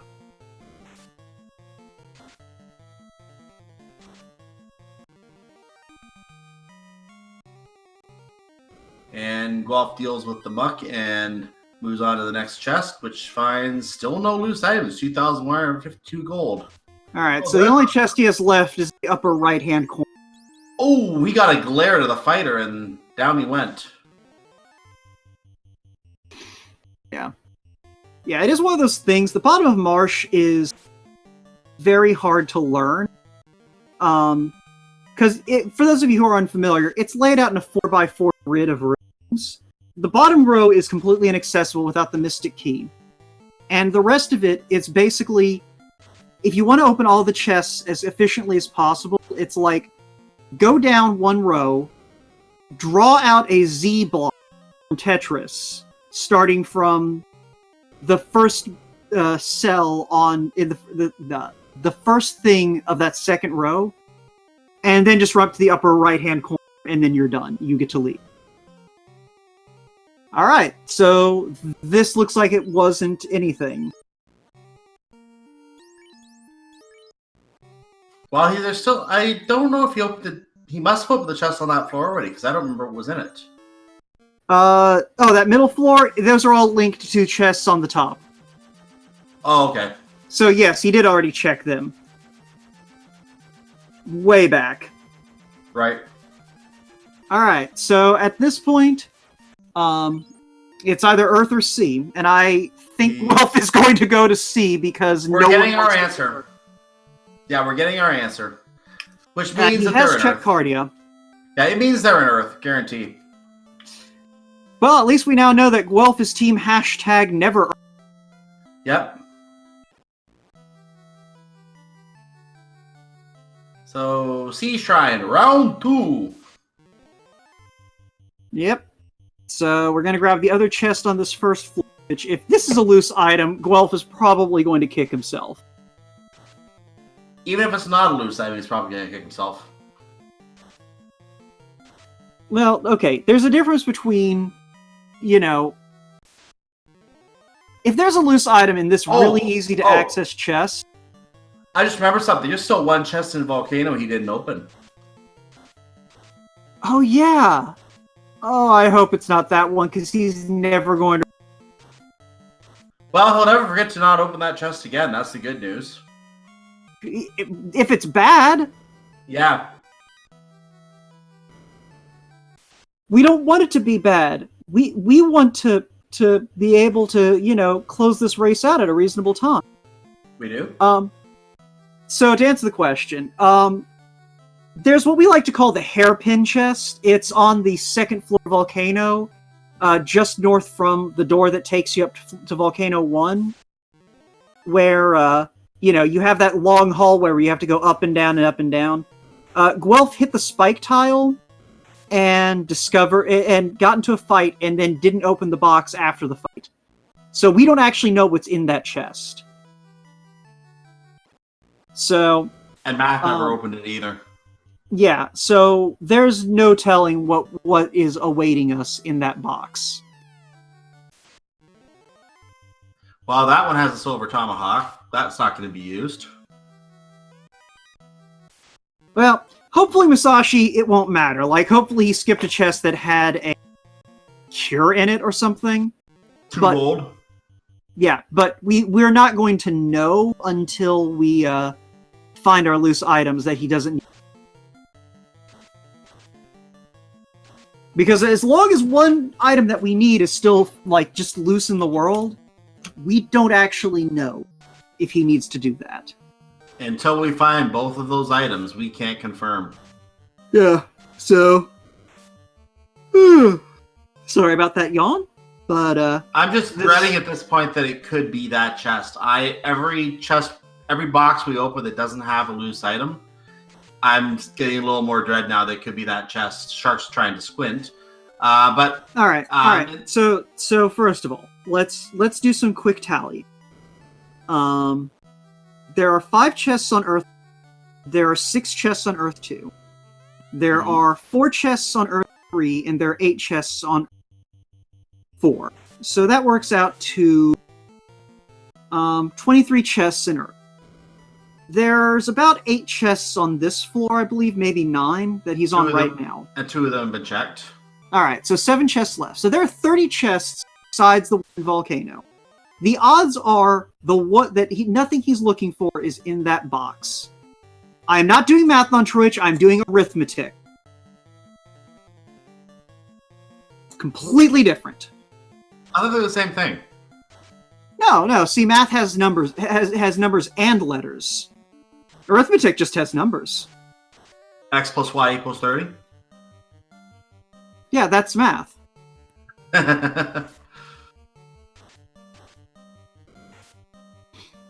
But see, I didn't use X and Y. I used numbers. Therefore, it's arithmetic, and it's fun. Carrying on, Guelph does finish the fight, opens these two chests, 15,000 gold and a 10, so that crosses 3 more off the list.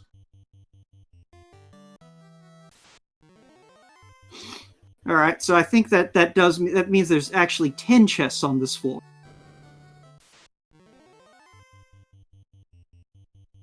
Technically, Canuck, this is a semantic argument, not a math. Oh no!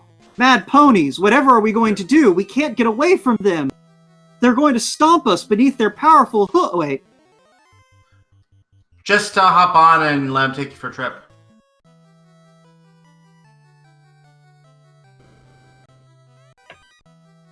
Command the Mad Pony, and yeah, it's 10 chests.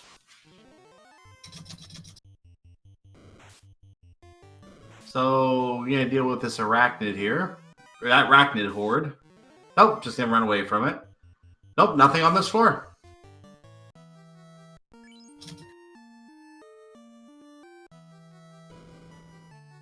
Just double checking his inventory to make sure he didn't miss anything, and he didn't. Yeah, okay, so we have 23 boxes in Earth that we have to hope have his 2 loose items, or this is a problem. Yeah, if he does not find both of his loose items in Earth Cave, this is a serious dilemma, and it's going to be hard for him to pick out where he didn't go at that point.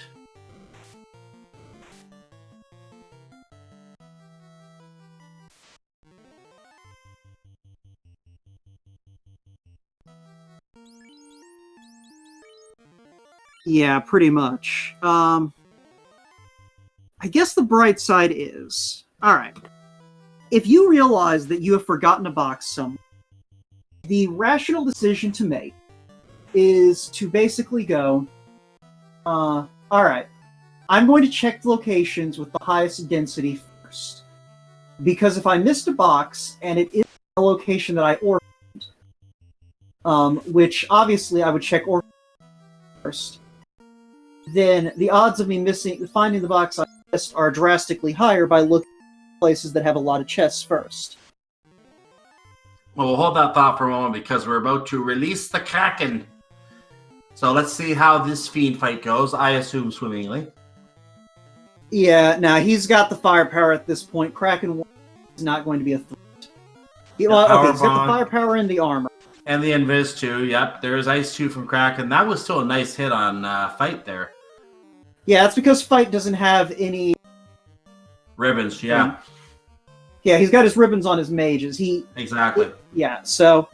But it's one of those things, Fight's got the to balance that out, and that ribbon will wind up on the fighter when it's Temple of Fiends. Yeah, very likely. And Fire 2 comes out. Invis 2. Canuck, we have seen Fast, I believe it was in the Black Magic shop in Gaia, the level 7 one. So, it's available, but not in a place anyone likes. Kraken has now been made easier to hit. Yeah, that's important. That Kraken has some serious... And Kraken just uses Fast. So that really... Okay. That really out of the way spell that we need. Now Kraken is a problem. Yeah. He fooled around with his food a little too long.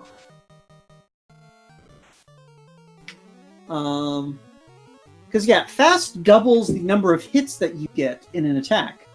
As you can see, Kraken just hit for 15 hits. Fortunately, it appears that Kraken does not have much in the way of actual damage, because he hit 15 times and couldn't even kill a black mage. Yeah, that's a problem for Kraken. Yeah, that's pitiful, is what it is. So, Pure 4 being put to use to heal the Black Wizard. And yeah, after all that, just one swing and down it goes. And a farewell fight from the seafood platter. And yeah, Lord of the Synth is pointing something out. We've been joking that Math Girl deciding to just not keep playing has worked out in her favor. I think that that's looking better and better the longer this has been going. Yeah, it was looking like a pretty good idea. I wouldn't want to play this garbage. No. That's why I'm not in this tournament. However, you all should want to play this.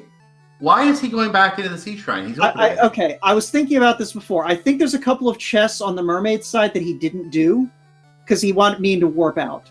So he's going to go check those right now. I think it's like that one obnoxious chest at the top and one chest on the left side that he missed earlier because he, wasn't heavily equipped at the time. Whereas now he's fine. He'll be able to check these chests with only a little bit of annoyance. Well, that one out of the way chest was a soft potion, so that was a good skip before. So there should be another chest right around the corner here that he didn't open earlier.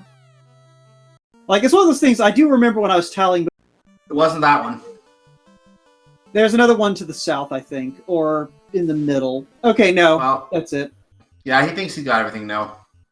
Nah, he's right. I conflate that floor above mermaids with shark floor in the layout of the chests a lot of the time. He got them all. To answer your question, Elastoid, we are sitting at about the hour and 45, hour 50 mark.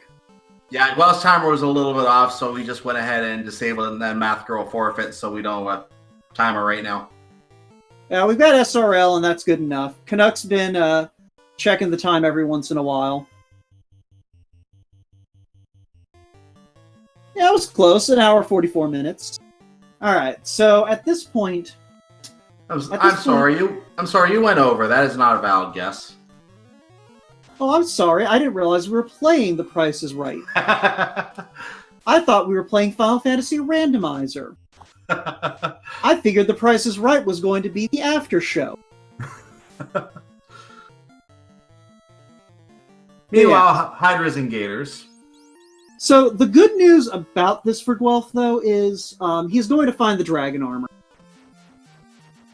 Like, at the rate he's having to check chests, that dragon armor he's going to find that dragon armor. Unless, like, his two loose items are right at the...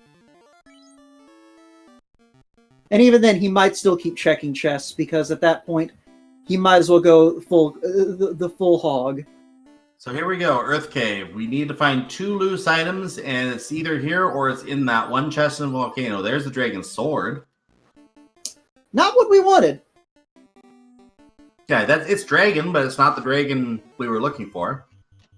The dragon sword. Really only useful if you can't find the tail, but you have a thief.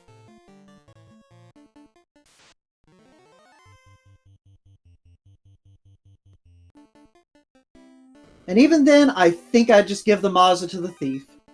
Mm-hmm. Since we do have thief fixes on, or thief buffs on. So 3 chests have been ruled out now at this point. Are you just keeping a running tally for the sake of, like,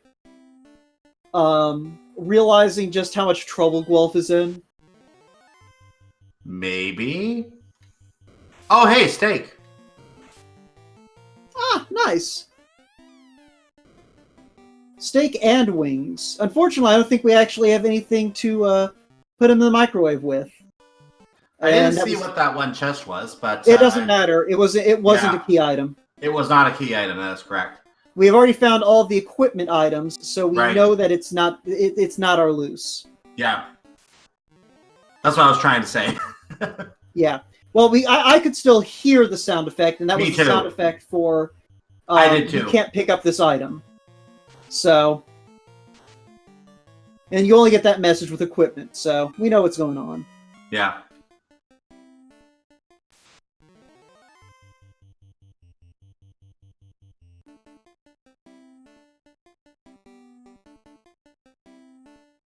So we're going to come down to a collage of items here. Hey, Yeah, more steak. Yes, behind a we're gonna see the Tyrell a lot in this dungeon because it is the Earth Elemental spike tile. So there's at least 2 more chests that we're probably going to see this fight next to. There's a loose item, the herb. All right.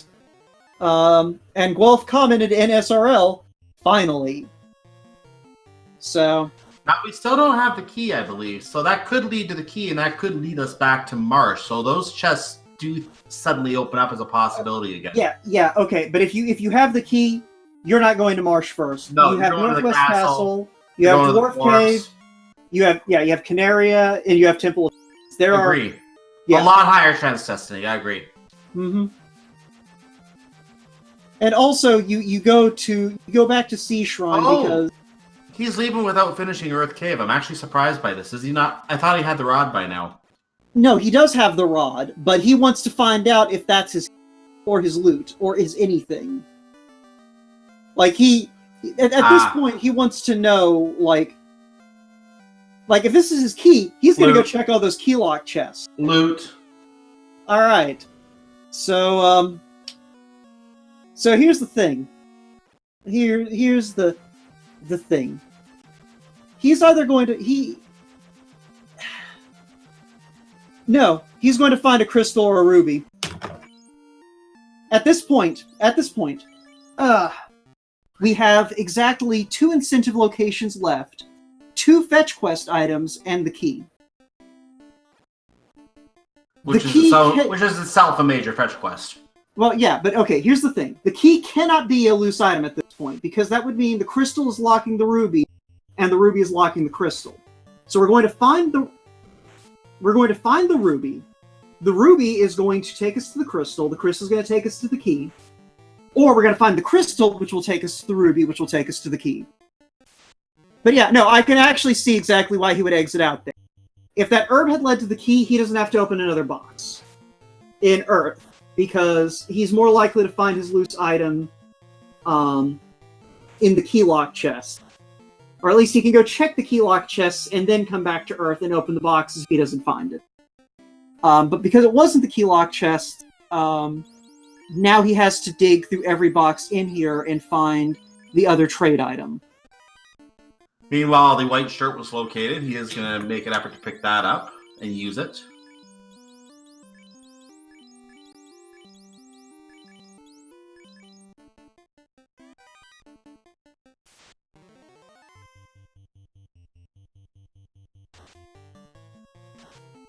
Yeah, I mean, the bright side is, after all of, obnoxiousness, he's going to be ready for Temple of Fiends. There's the ruby. We got it. All right. Ruby's going to lead to Crystal. Crystal's going to have Matoya hand us the key, and he can just leave.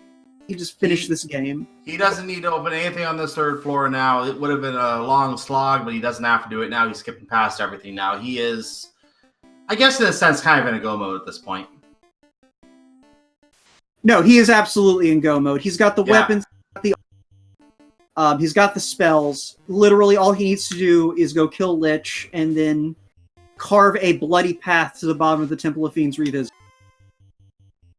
Honestly, though, I'm not sure I would, when he gets to Temple of Fiends, I'm not sure I would take the power cycle. Because probably about the time you're hitting Earth Floor, you are going to get that string of 3 or 4 fights. And Earth Floor is not a place you want to get that string of 3 or 4 fights, because didn't Germaduces have something really bad? I don't think they did say it, but I want to talk about what just happened. Was there an enemy on Guelph's screen a moment ago? I mean, I think maybe he stopped to talk to some NPC, but, Yeah.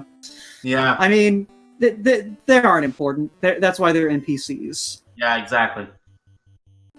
And yeah, Kaduk, you make an excellent point. If someone had decided to dive Earth early, they would be finished with this seed by now. Because because they would have found everything they need. And wouldn't, the only drawback would, you would maybe be a little bit wanting for But I mean, even then, you would have found that Mazza in a toy, and probably would have followed the Adamant to get the power bonk. And at that point, who cares about armor? I mean, a little bit is nice, but if you don't have it, you don't have it. You wouldn't have had the 3 ribbons. The 3 ribbons are going to have Guelph set up nicely for the Temple of Fiends Revisited. That's true. That's one thing that Runner Diving Earth really would not have found, because he wouldn't have been opening that many chests. Yeah. So, it probably worked out for the best in the end, but Guelph showing Lich a minor amount of respect by casting. So, very, very minor amount of respect. And nice swing there from the Red Wizard as well. Yeah, that Sun Sword does work on undead. Yep. And 4 orbs lit, and we're just going to probably stock up on heal pots, and then we're going to head straight to the temple. Yeah. So, this should be a fairly quick finish. Guelph still has to go turn in get the crystal. After he feeds the Titan, of course. We have to feed the Titan first. That's the most important part of the game right here. Crunch, crunch, crunch. Yeah. Yeah, he'll finish in probably about 2 hours, 5 minutes, assuming that Topher doesn't have its own rooms. He just realized after 2 chests he didn't have to open the loose ones. He gets this crystal, which I think he called. Well, I mean, it had to be. The crystal can't lock itself. I'd still open these chests because, again, you don't have a dragon arm, and that makes it a lot easier to keep your mages upright for a lot longer in Temple Visit. Because you can just keep the ribbons on them, have this fighter strapped into dragon armor, and a Aegis shield, and just, hope that he doesn't get quad X or rubbed or something. So we finally... Sorry, didn't mean to cut you off. We finally have our key, and there might be people in chat who are thinking, wait, why was the key such a big deal? We didn't really explain this yet. The reason the key is such a big deal is because while you never know this in the vanilla game, because you have to have it in the course of events to get other items along the way, what the developers did was they made sure that if someone went out of their way to do things in an out-of-order fashion and then got into Temple of Fiends Revisited, that they would not be able to finish the game without doing things the way the developers wanted them to. So what they did was they locked one door in Temple of Fiends Revisited with the Mystic Key. You have to have that key to get through Temple of Fiends Revisited. Yep. My personal theory is it's not so much they were trying to restrict player movement, it was that, at one point, I think the Mystic Key was meant to be more of a side quest. And that could be it too. Yeah, and so they inserted doors throughout the game where, I don't have the Mystic Key yet. And then, you get to the end of the game and it's like, crap, I had to go do that stupid key quest this entire time. But it adds those locations to the pool for randomizer too, so it just adds a lot more extra places to the randomizer that you have to look at as well. I mean, there were other people who were in the game besides Nas last. Just he was the coder. I think you were cutting out there, sorry. Just correcting a notion, chat. Nasir, I think, is not the developer of Final Fantasy. He just did a lot of the hard work, but I don't think he also did scenario design. In any case, here we're at that door right now. This is the one that would be locked, and there is worms behind it. Yeah, no, this is the one that's locked. It's the one underneath the loot plate. plate. The next one? Okay, I know it's in this room anyway, yeah. Yeah, it's the one, so you need loot and the key one after the... So, in theory, there would be... You could tell the randomizer that these 2 chests are valid locations for that are in this room. The developers don't do that because no one wants to have to deal with a where the last possible place you would want to look is where the key is. But I believe it is technically possible to set it up so that those 2 chests have the key. It's just not... As long as there are no important items hidden behind the key somewhere else in the game, or important things you have to do, then yes, you could in theory do that. But the likelihood, I can see why the developers would not put the Mystic Key in that location, because you're going to last location at 100% of the time. Absolutely. So, we are now on Earth and I suspect this is going to have at least 3 encounters more.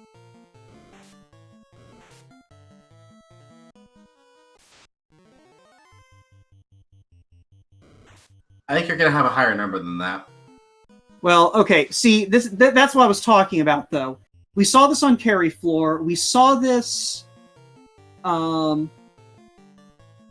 in Ice Cave. There is a point in the encounter table where you just have these, like, 4 fights that are less than 2 steps between each of them. We're at that point. Yeah. Now, fortunately for Guelph, in the case of Earth Floor, the fights that are all the same turned out to be elementals instead of the Gurmedusas with Squint. So he's going to take the time to heal up now, which makes me think there might be another fight still ahead in the table here. Yeah, there probably is another couple of fights in the table, but that should be the last one in that stretch where you're just getting into, like, 4 fights in a row. Yeah, that was a little bit of a run right there before he ran into the 4 Earths, so he is out of that fight. And say hello to... Are we going to respect Lich this time, or are we going to just disrespect? I think he wants out of this seed. I don't think he is lingering on thought of dealing with Lich. Lit 2 didn't do much on him. White shirt is going to buff up everybody. Yeah. Yeah, that and black Lich shirt... is down. Yeah, using the black shirt instead of the mage staff, I think, was a misclick. Mage staff casts fire too, and fire is actually effective against undead, whereas ice is not. So against Lich, you always want to favor fire over. Agree, and that's the case with any undead character. Yeah, but Lich is the only undead that you have to fight in a given seed. Right. Well, unless they're unrunnable, the other ones, but yeah. Yeah. Alright, now here the black shirt's useful because Agama and Fire Giant. And down here, the black shirt would be useful as well because we have a carry fight. No, black shirt's not any use. Oh, not for carry? Okay. Yeah, carry, even when you fight her the first time, is not vulnerable to ice. Her vulnerability is status when you fight her in the volcano, and hitting her in her face repeatedly. At this point, we have enough sword power that spells really don't mean much anyway. Like, right there. Yeah. Now, Carry 2 has a stupid amount of M damage. So, magic is kind of a last resort when you fight her. So we're now on the water floor. We're going to come up on the first true gatekeeper of the seed here, Kraken 2. Well, first potential gatekeeper. Potential, yes. Yeah, Carry 2 can gatekeep from time to time, but odds are your first real problem is going to be dealing with Kraken. I still remember the other night we had one that actually was blocked by Lich a couple times. Yeah, I mean, that also can happen from time to time. Like, Lich sometimes does demand respect. Not too often, but sometimes. Yep. Meanwhile, we've released the Kraken 2, and let's see the Power Bonk go to action, and then Lit 2 coming out. Nice to know that he's using his weakness. Yeah. I mean, Kraken 2 doesn't have any weakness, but... well, water's weakness, I mean, but... Yeah. But yeah, that is actually true. Kraken 1 is weak to lightning. It's just that his M defense is so garbage that the odds of bracking him are the same as bracking Tia 1. Well, we're going to have to start relying on spells for this one. Nah, you just bust out a Cure 4. Exactly, spells.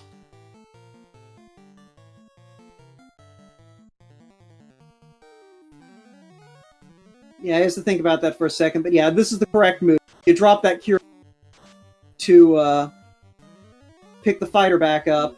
Damage poison. That's fine. He's got an Aegis. Yep. Alright, so this fight should be over at this point. That fighter has a ton of temper stacks, and Like, unless Kraken stuns him again, it's just going to punch the Kraken until the Kraken stops moving. That's a nuke. Well, fortunately, the White Mage survived it. Fortunately. And Kraken, if he had punched the White Mage might have been down. That would have been horrible. Yeah. I mean, I think that you still get through this dungeon, but yeah. That was also a very intelligent heads-up move, going ahead and trying to quad X with the Red Mage.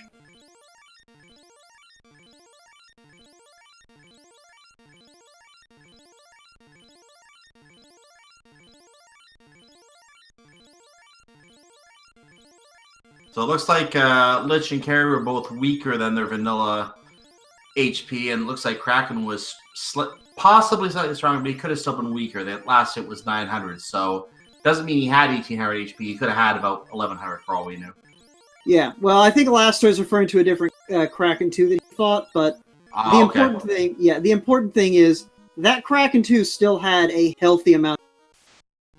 It was still going for a bit. Yeah. And hello, Team At 2.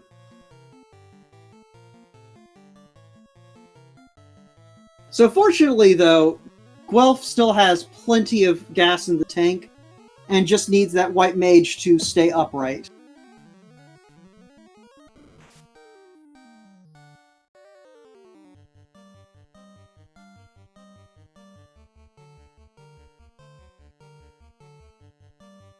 Is having to do some thinking on what he wants to do. Heal Staff is not a move I see all that often, but it's nice. I guess he heals out a little bit of damage, but at the same time, it is a turn that can be used by something else, as we see Swirl come out from Tiamat too. Well, okay, here's the rationale. That Black Mage is not surviving more than a couple of rounds against Chaos. So you want to conserve the Red Mage's magic for when you fight Chaos. Makes sense. Because that Red Mage is probably who's going to be supporting your fighter as he takes down the Fiend of Fiends.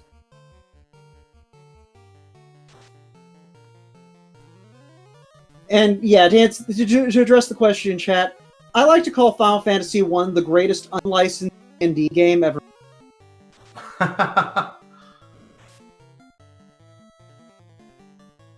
So I've been counting Tiamat's HP, but he's taken a couple hits now. Yeah, Nuclear! I think she's taken like 1,300 or thereabouts. And fortunately, Nuclear is not nearly as bad as... No, Nuke was worse on previous fight. Well, no, literally, Nuclear is not as powerful. Yeah, that too. Yeah, like it. So... Well, actually, he was under 300, and he got it. Yeah, that's what I was saying, is Quad X...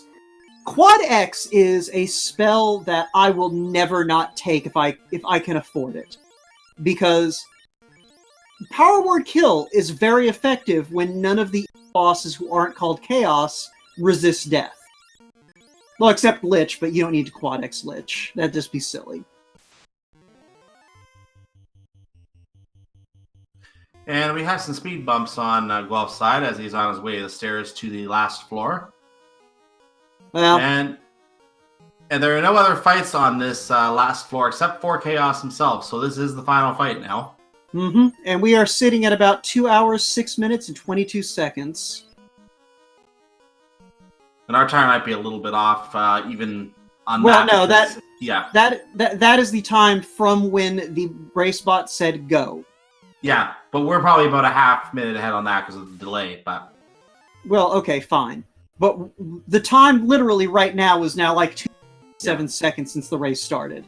Exactly. Now the Black Mage is out front, so Guelph is making sure the Black Mage takes the punch and Fight doesn't. Whoa, wait. That Black Mage needed to have cast Fast first. Yeah, that looked like a mistake. I don't know if he even remembers that he has Fast on the Black Mage, because he hasn't used it at all. But yeah, he needed to get that he needs to get that Fast out now. He sees it now and he remembered. He's getting it out. Hopefully he doesn't get punched first. He should be fine.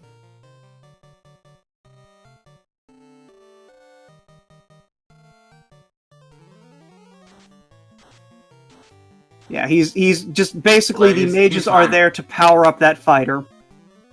He is All right. fine. Blaze, he survived the Blaze attack, and Fast is out, and now the Black Wizard is expendable.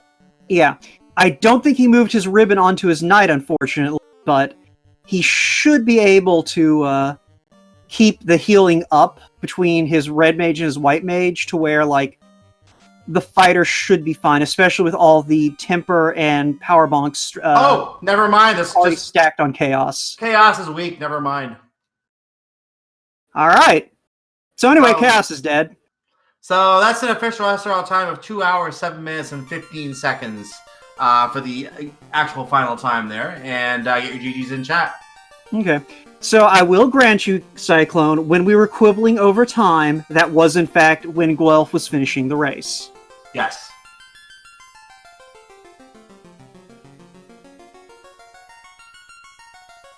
So hopefully he'll be able to join us in chat.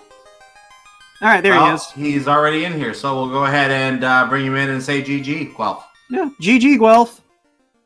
You're also got your mic muted. Yeah, Mike is muted.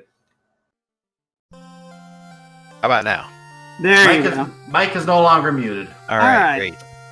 So, I apologize for nothing, as I always do when I roll beats. But I also apologize for everything. That was awful. This would be the first time this week that the loose items were in the last possible location I check. I mean, I have to give you credit where credit is due. You represented hashtag Never Earth very proudly today. Yeah, those chests are just so far apart.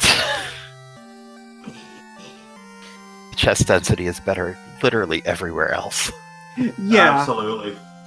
yeah, but it's one of those things.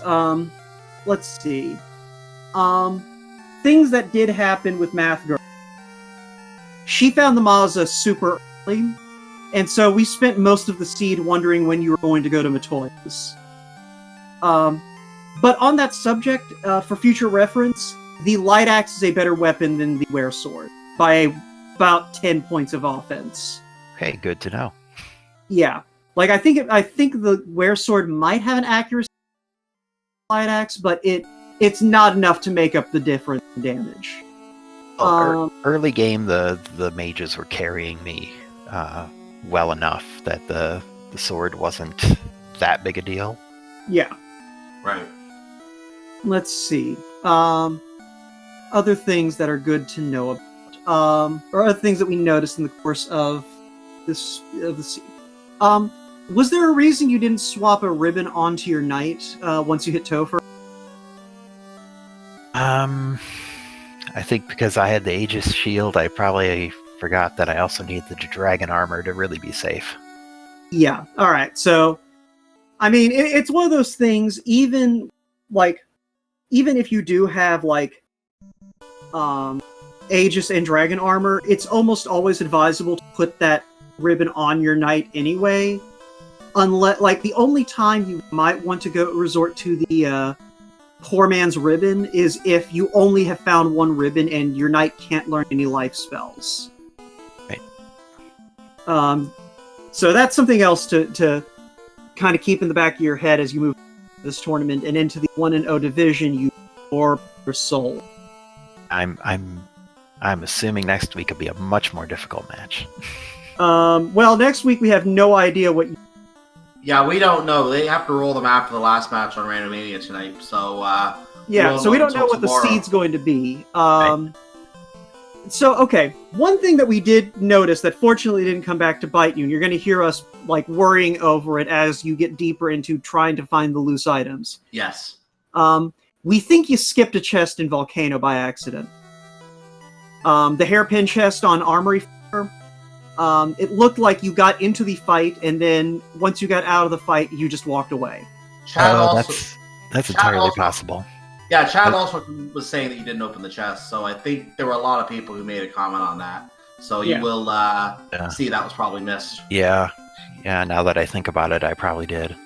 Yeah, and that's a mistake that everyone makes because the fights in Final Fantasy 1 can sometimes be very intellectually taxing, and so it's easy. It's very especially easy. that fight, because I think I was just so relieved to survive it. Yeah, and when you see people like do that, forget that they didn't open a box after a fight, 9 times out of 10, that's why it happened, is the fight they got into before they opened the box just completely knocks everything else out of their head, and then they're just like, all right, I gotta get moving. Right. Let's see. Other than that, like, you know, I'm sorry for opening, like, hey, here's a list of things you should remember for next time, but Hey. other than that, you ran a very clean route for the seed you were handed. I think there were a few spots I doubled back and could have done things in a better order, but mostly I was happy with how it went. Yeah, like, the biggest thing that made people go, huh, in chat, honestly, was when you found the Earth and immediately exited, but we kind of talked it out, and you'll see that on the VOD, and realized, oh, okay, this makes sense. If you find Can I ask you a question? Go ahead, Canuck. If you were in a race situation, would you have finished clearing Earth, or would you have warped out like you? That was the big dilemma we were talking about. Right. I think I was hoping that I didn't need to find the second loose item. But once I found the first one and it was a fetch chain, I was hoping that it would lead to the other required item, which was the key. I needed both loot and key, didn't I? Yeah, you did. I kind of a brain fart. Well, I forgot I needed to find both loose because they were both going to either be required or lead to it. yeah, and that's the thing, though, is I think what I figured, like, my justification for that play is, if the herb had led to the key, then you would have had a bunch of key lock locations you could run check. And if you found the other loose item there, then Earth you just blow through. Right. Like you wound up doing anyway. Let me be clear. I'm not saying anything against your play. I might have made the same move myself. I was just wondering about the situation is all. Yeah. I think even in a race environment, like, if you don't know that where your opponent is, you don't know about where you stand, I still think you maybe made the right call there, because every other chest in Earth can kill a lot of time trying to get to, especially with that chain of encounters in the encounter table that you know about. Well, and even if I did get the key and didn't find the other item, I might have gotten more gear. Yeah. Might have found that dragon armor or the defense sword. I think those are the only two things I really could have needed. Yeah, and that's also very true. So I don't think that you made a bad call with that play.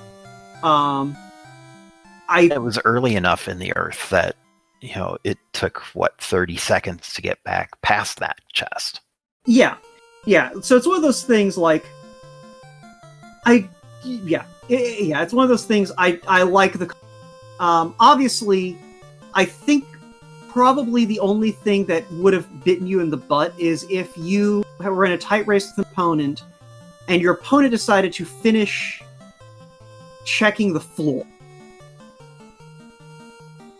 because they would have found the room and then known that they didn't need to do anything but do turn-ins later.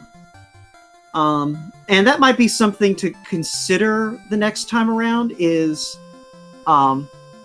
checking going ahead and finishing the floor and then exiting out just in case.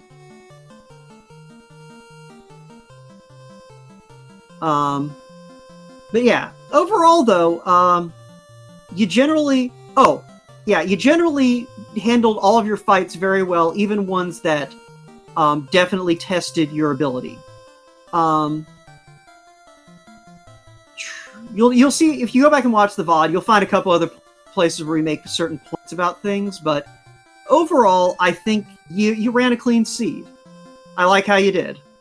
Thanks. And yeah, do you have anything else you kind of want to think about in talk about in terms of your experience with this seed, or are you ready to kind of go ahead and get on out of here? I'm ready to have some dinner. All right. Well, I'm not going to hold you up for your dinner. Cyclone, why don't you go ahead and take us on out of here? Yeah, well, I'll let that be. I just want to wish you luck next week in your next race as well, Guelph, and we'll see. And I'm sorry to see that Math Girl bailed out so early on it. I know that getting that canal was not easy. I definitely had to power cycle and then get lucky with the werewolves. Oh, Yeah. she had enough with the werewolves, and in our opinion, she was the real winner of the race because she didn't have to deal with it any further. So we'll see you in the own one. No, we'll see you in the own one, Brett. No, I'm kidding. Yeah, I was going to say, just so we're clear, it is pronounced Guelph, right? Okay. As in the town, yeah. All right. Awesome. Just wanted to make sure. So with that said, let's just bring up very quickly. We wish you luck again next week. Good luck next week against whoever your opponent will be. We don't know yet. Right. So I'm just bringing the schedule back up to make sure I give you the right information here because I do not want to lie to anyone here. There it is. We do have one more game still going on. That is in about an hour and 34 minutes as the crow flies. We have Leggy Starscream versus Lord of the Sith. That is going to be going on over on one of the Randomania channels. I'm going to see if that's updated on our screen here. But that is still going on over on Randomania, and we're going to see that over there. And after that race is done, we're going to, at some point, set up the new races for next week. So we don't know what the schedule is beyond that yet. Yeah, if it's not on Randomania 1, I'll be shocked. And yeah, the reveal for pairings and what incentive location will be at 9 p.m. Eastern tomorrow evening on Randomania as well. So there you go. So stay tuned. If you want to for that keep up with everything, I believe there's a Discord link sitting there. And, well, you might not be able to see it on YouTube. Do not forget to like, comment, subscribe, and ring that notification bell. And why not come over to Twitch and visit our Discord as well? You can do that as well. So This is also with true. that, yeah, exactly. So with that said, let's go ahead and start wrapping up here. Any last thoughts you have before we do that? Nope, I'm good to go. See y'all later, everyone. And thanks for joining us. Everyone make sure to follow both of our runners, and make sure you also follow my co-commentator, Wout, who is very wealth of knowledge at this game, and himself a runner of this game. So make sure you give him a follow as well. I'm CycloneGU. Thank you to Henry Canuck for doing the tracking as well today, and for the temporary fill-in commentary while Wout was having some issues there. For those of you on the live end on Speed Gaming, make sure you catch the Link to the Past Randomizer or Aria of Sorrow races that are going on right now on Speed Gaming Prime 2 and 3 respectively. Or it might even be Metro Prime 2 Randomizer. There's a little confusion on that. I think it's Metroid Prime 2 Randomizer. Yeah, it might be that one on 3. And there's also some Zelda 1 Randomizer going on here, but since we're all going to be seeing the Final Fantasy on Randomania, yeah, if you want to watch both, you can watch both. But that's what's going on here tonight on Speed Gaming for those who want to see that. Other than that, we're all done here. Have yourself a wonderful evening, everyone, and we'll see you next week. And we'll talk about those flags when we have them next week. See you later. All right. Take care, everyone.